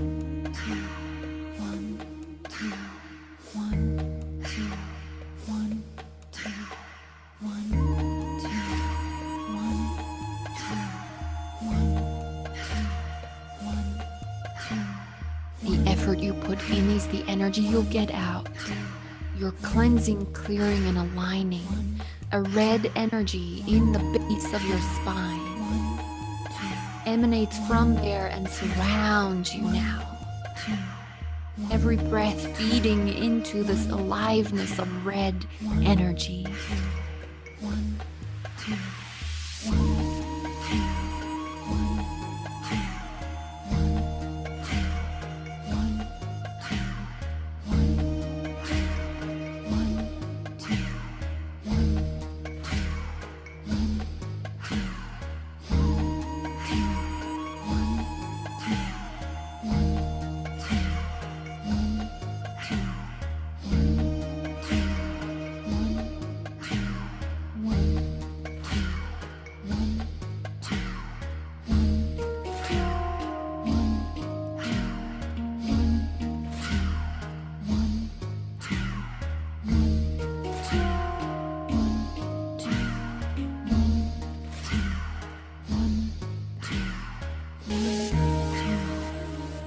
Exhale completely and rest the awareness on the Muladhara.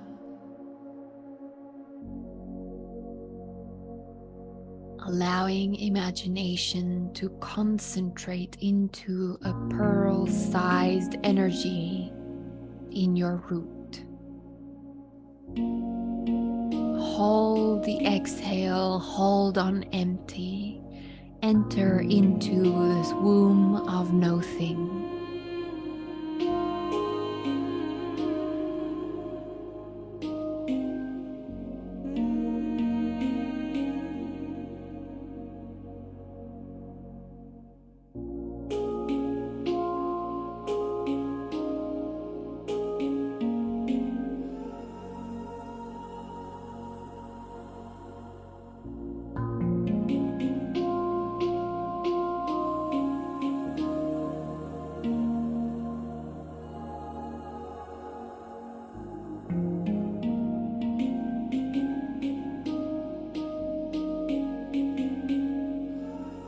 Override the urge to breathe a little bit longer.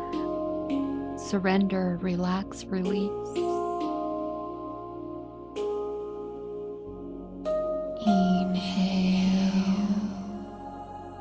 and bring the focused attention to the crown chakra.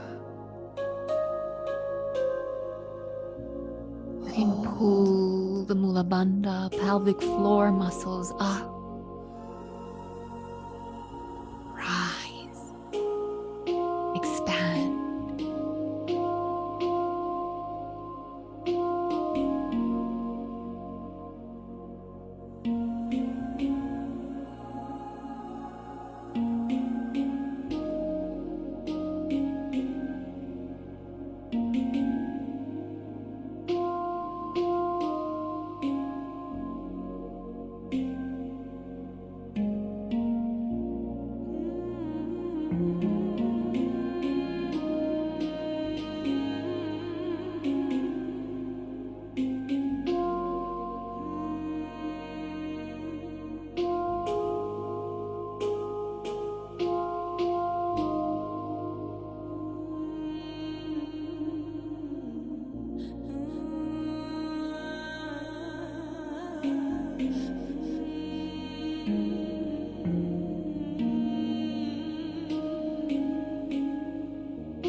Breathing into the sacral or Swadhisthana.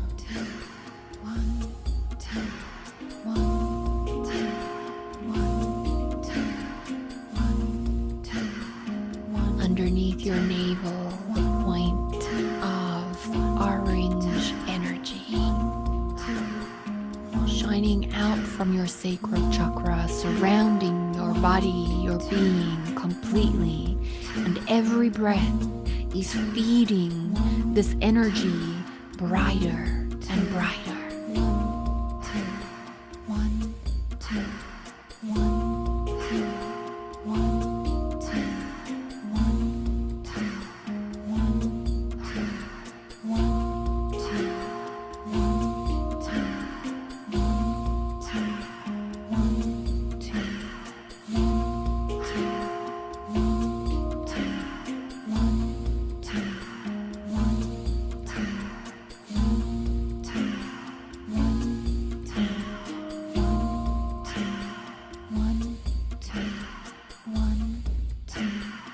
full breaths.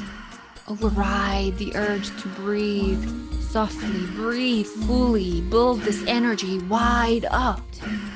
Expand beyond the mind. Orange emanation.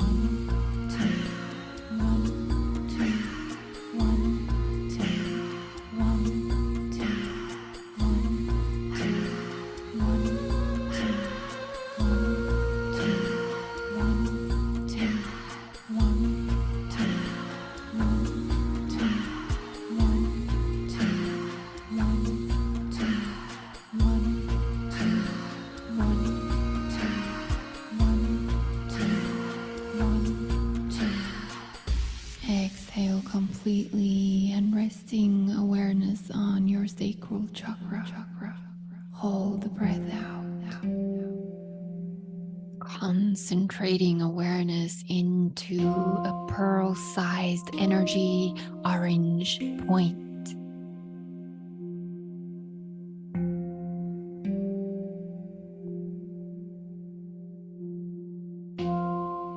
Be aware of the focus. Be aware of the orange energy. Hold. Surrender into the focus.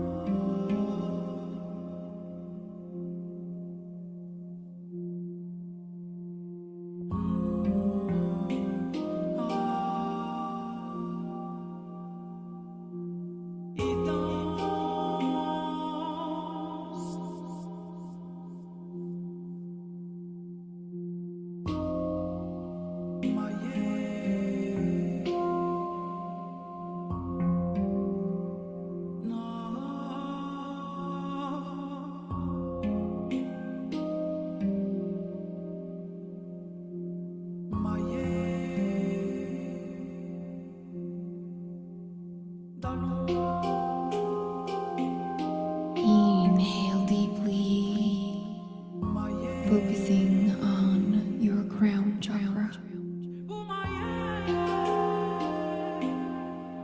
Pulling the pelvic floor muscles up and expanding, rising from the base to the belly, from the belly to the ribs, from the ribs to the chest, from the chest to the head. Higher and higher, expanding more and more.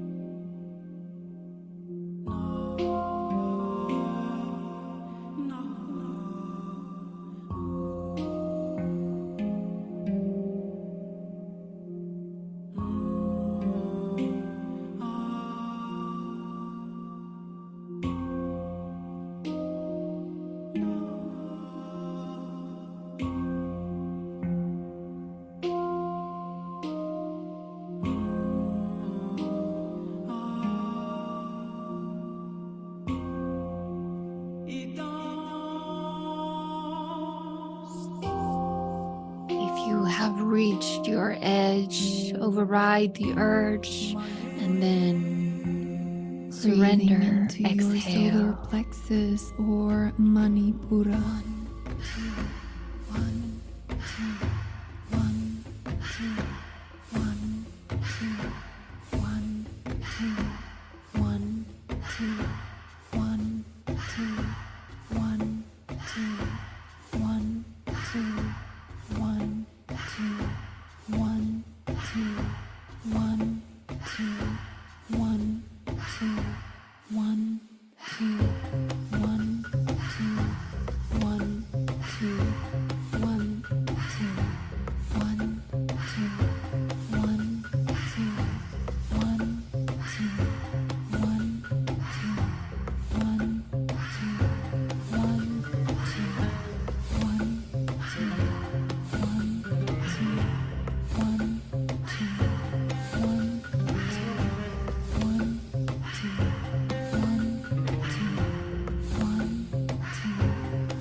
Invite deep and full breaths, building up this energy.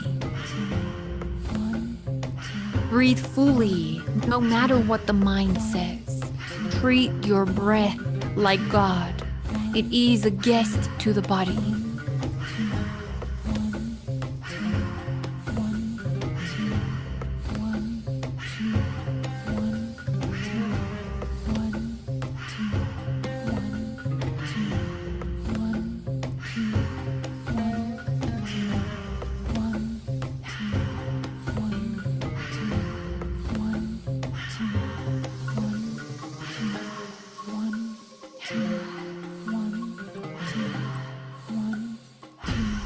Exhale completely and hold, resting awareness on your solar plexus.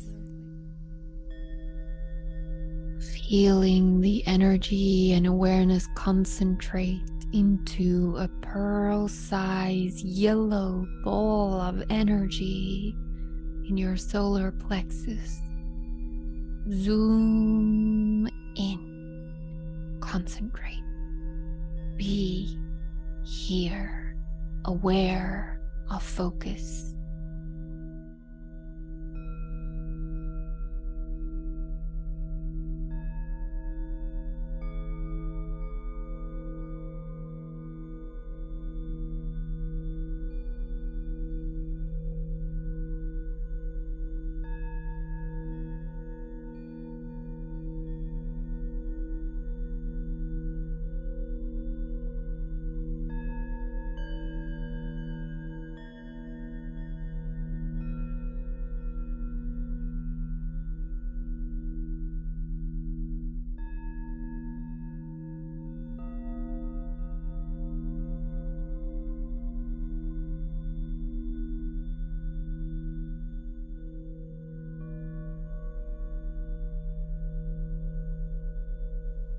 Inhale deeply, moving awareness to your crown chakra.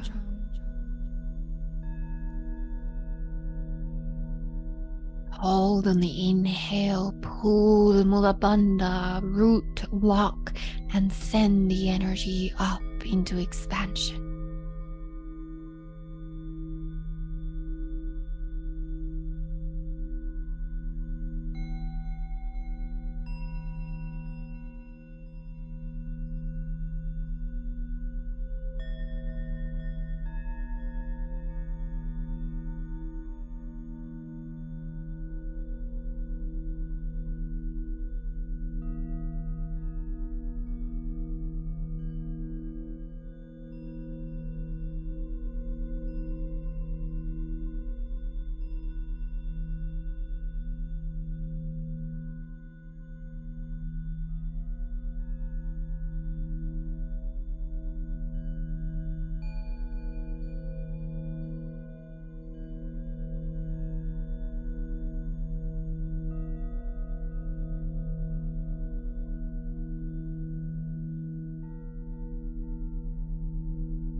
Breathing into your heart center or anahata.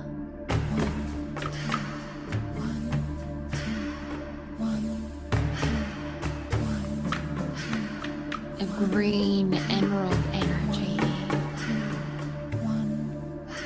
Following the pattern. Inhaling when you hear one, exhale when you hear two.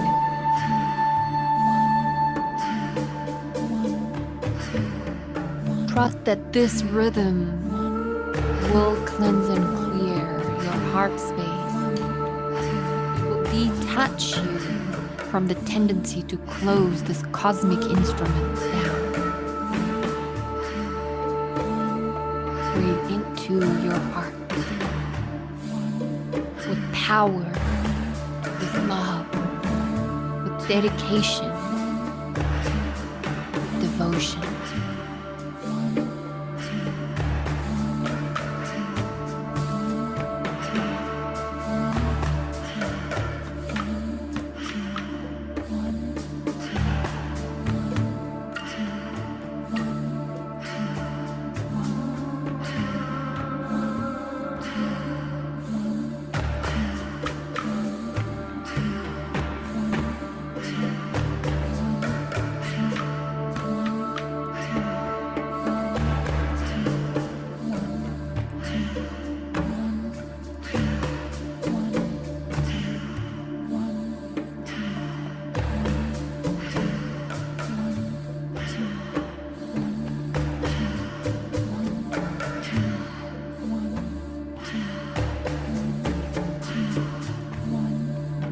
feeling the entire body light up.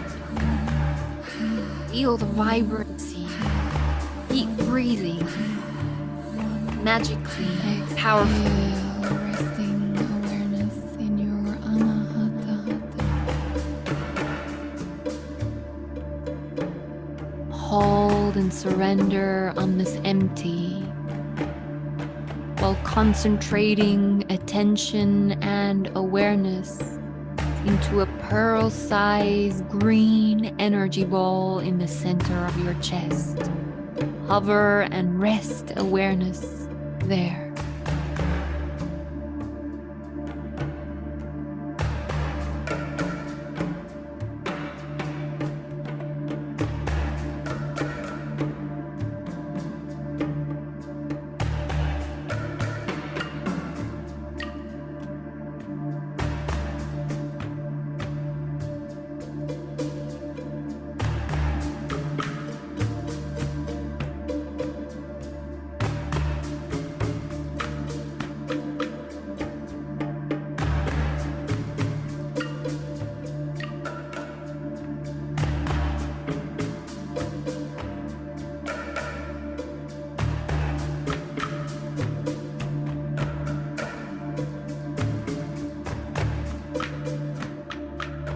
Inhale deeply, moving the awareness to your Sahasrara crown. Emanate.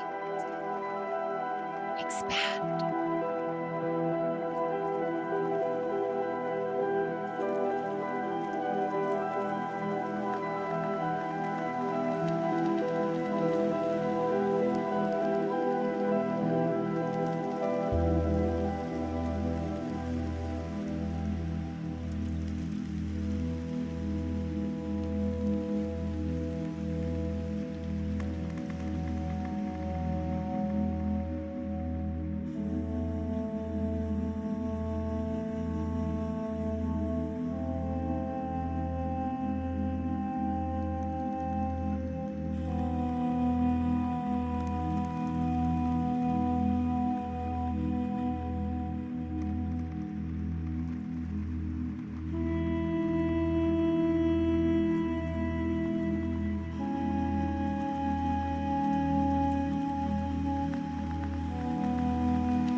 Breathing into your throat chakra, Vishuddha. 1, 2, 1, 2, 1, 2, 1, 2, 1, 2. Just allowing the body and breath to merge. Notice how the breath is breathing the body, synchronized with the rhythm indicated by the music. 1, 2, 1, 2, 1, 2, 1, 2, 1, 2, 1, 2, 1, 2, 1, 2,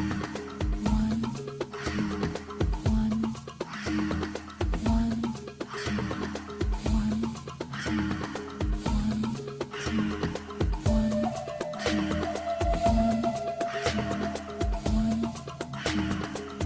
Full, deep breaths. Power, center, in and out.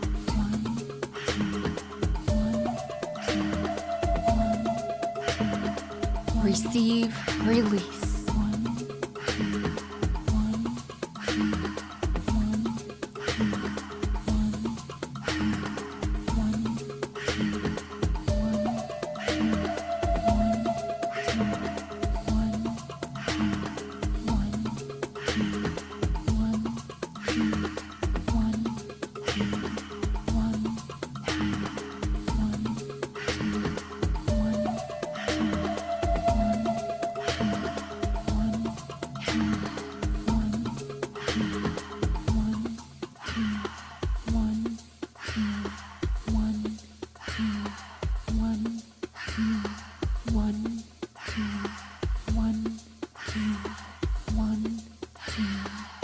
Exhale completely, resting awareness in your throat chakra.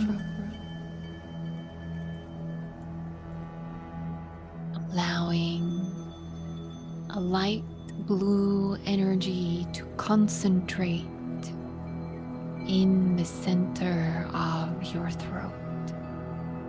Rest the focused attention here.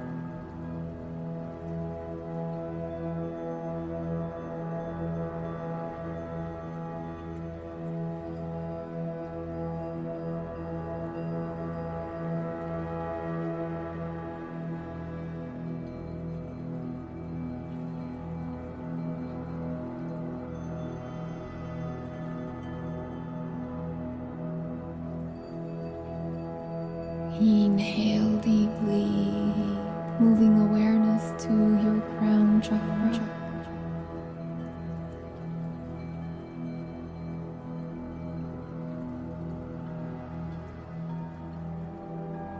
Pull the pelvic floor muscles, expand, expand. Further, higher, deeper.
Breathing into your third eye, Ajna chakra.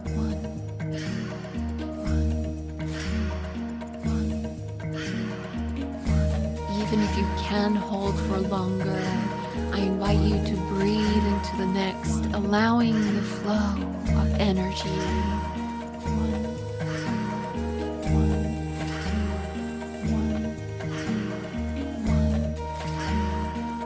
Trusting the movement, breathing deeply, invite release.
Exhale, resting awareness in your third eye.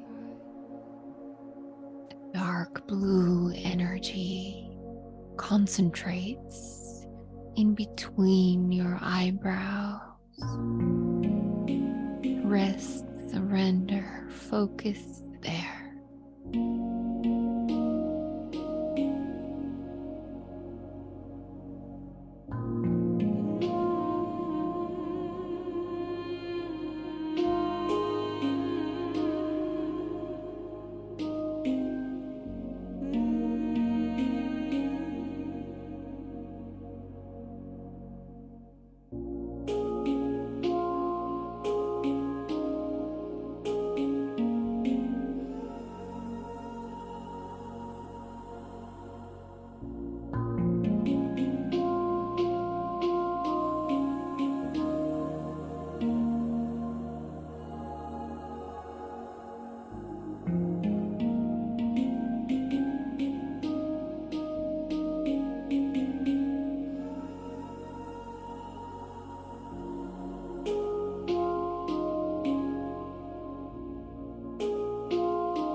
Inhale deeply, moving the awareness into the crown.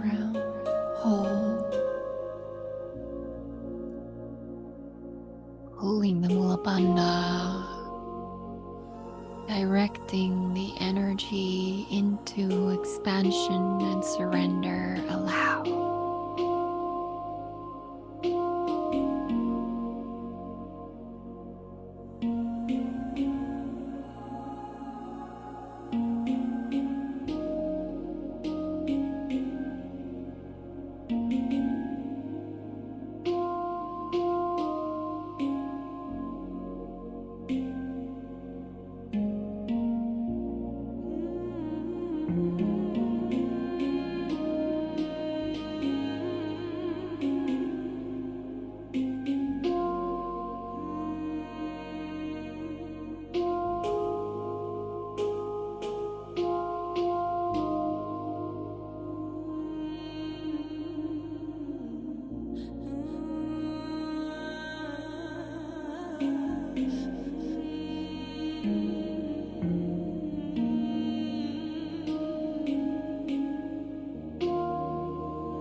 Breathing into your crown chakra, Sahasrara.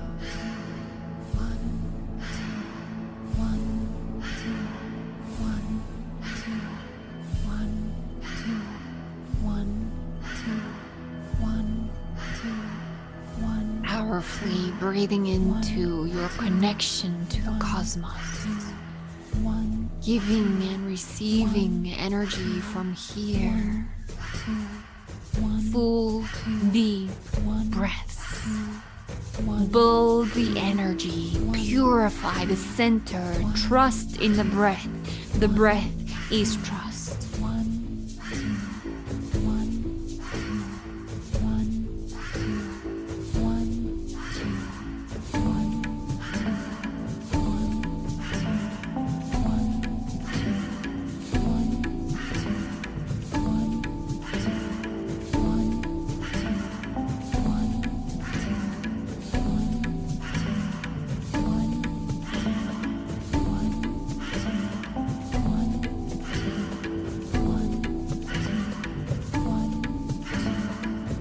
Give it all you've got. All there is now. It's here and now and now and now. Breathe the now in. Breathe in the now. Your breath indicates here and now. Awaken the power. Awaken potential. Align with your divine.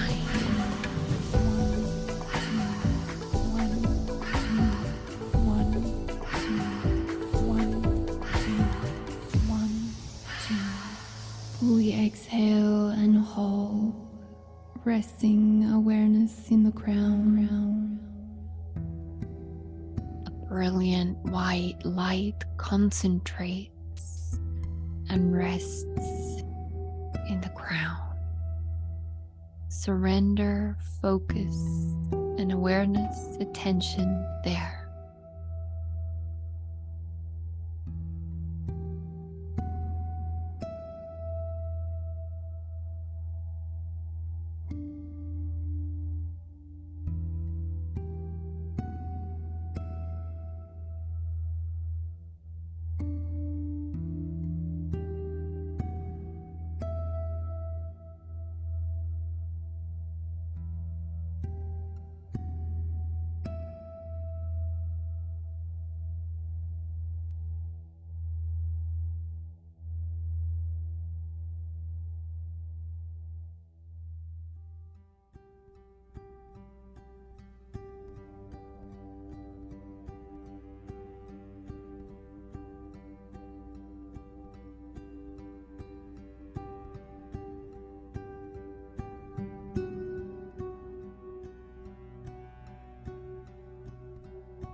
Switching over to the inhale, hold.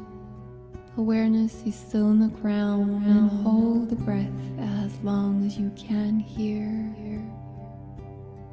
Allowing expansion without boundary, pure light being.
Dropping any anchor. Surrender. Here. Love.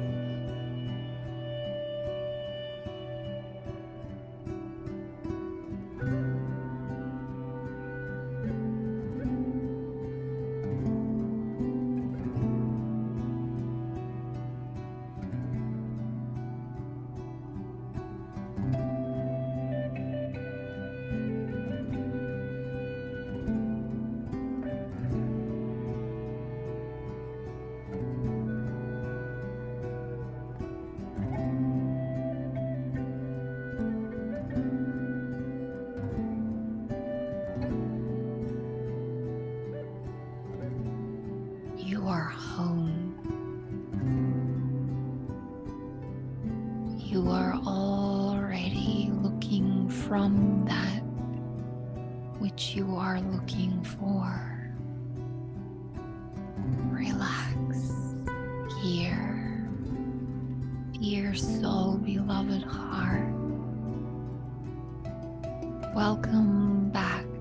place where you have never departed from. The oneness, the unity, the only thing that exists. You. Love.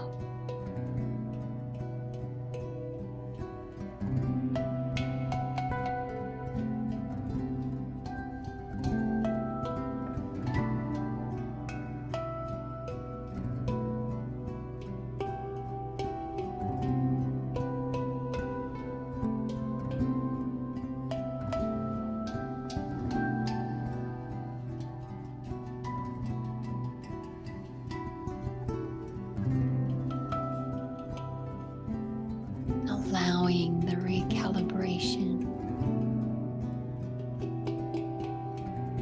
the alignment to your genius, to your sovereign potential to manifest, to integrate into your being. The remembrance of wholeness, the remembrance of love, making its home in your awareness always.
Welcome home here, dear. Welcome to the now. Welcome to this never experienced moment. Slowly starting to celebrate this life, this experience. This is what you get to love in this moment. Slowly celebrating the fact that you can move fingers with intent, that you can wiggle toes with a thought.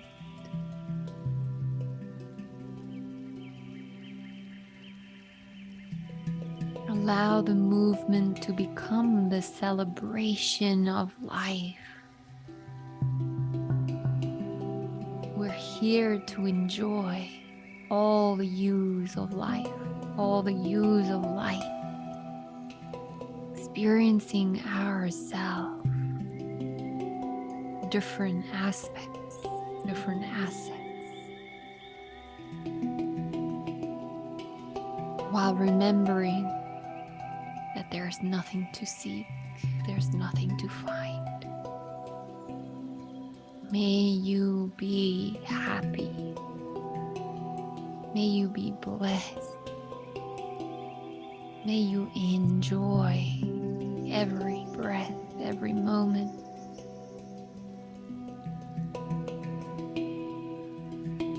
Bringing this integrated awareness of expansion back to the body, to the breath. And instead of just observing, start to interact with your moment, with the only thing that exists, the here and the now, in the safety of your being, of your body. You are home. You are safe. You are here, dear. Welcome.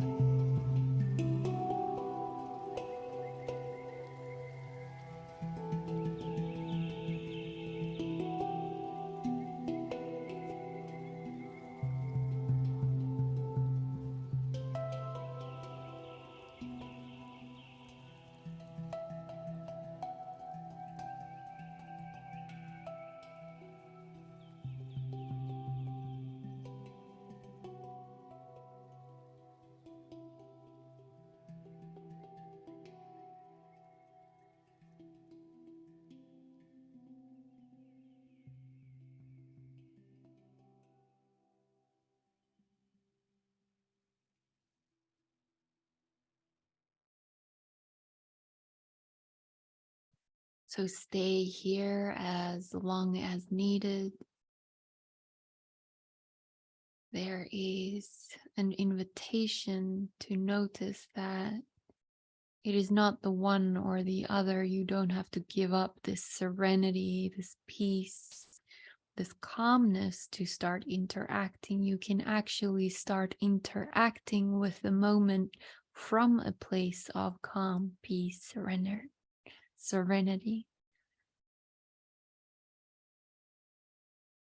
I am here listening. I am here to receive you fully. So whenever you are ready, I would love if a few of you can share your experience while it's fresh,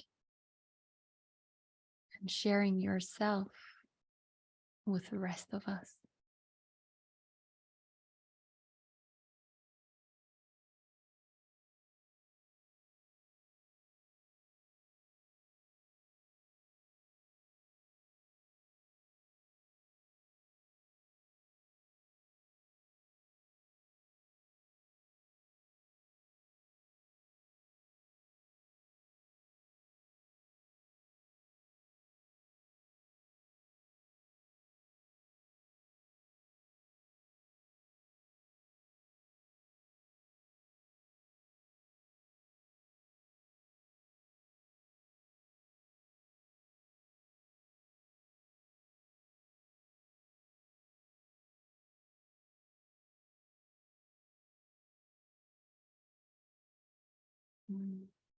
How are you guys feeling?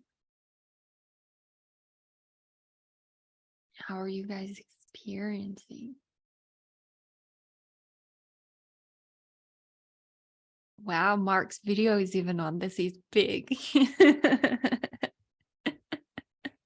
I love that. I want to just hopefully share a gallery view if I can figure this out.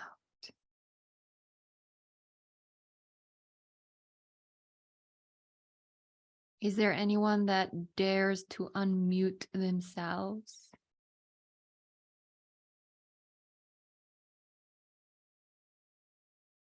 Oh, thank you so much, Barbara, for sharing. I'll unmute. You're unmuted now. I am Wow. listening and receiving you. Oh, I felt energy in all those places. I've never felt that. I've never got into work like that deep. And when you were saying to hold on to the bottom chakra, my whole body jutted up. It was reaching for the sky. It was like the emblem of a Rolls Royce, you know how the breast is sticking up. I felt like I was that way, but going to the sky. Wow. That was wonderful. Thank you. Thank you so much for allowing this experience and sharing. I salute you, Mark. Thank you.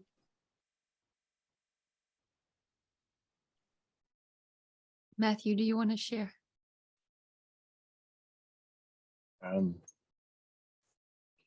That was beautiful. I think I got from a procedure point of view, got the breaths a little confused a couple times, but it still worked.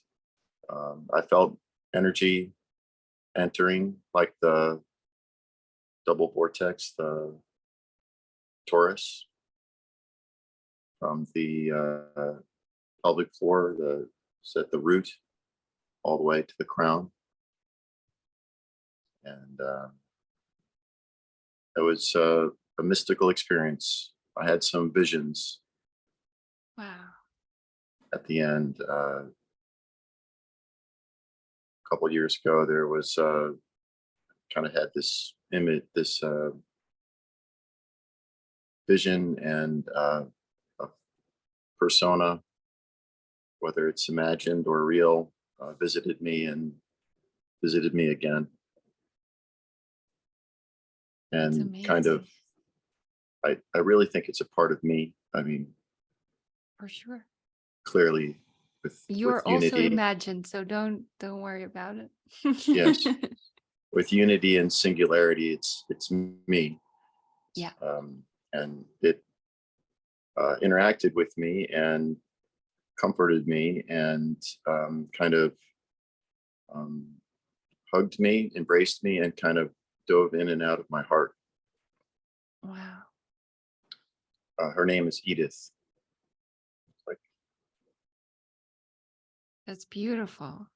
Yeah. Thank you so much for sharing and being present to receive that, to receive yourself in that way. It's absolutely beautiful. Thank you so much. Is there anyone else that would like to share?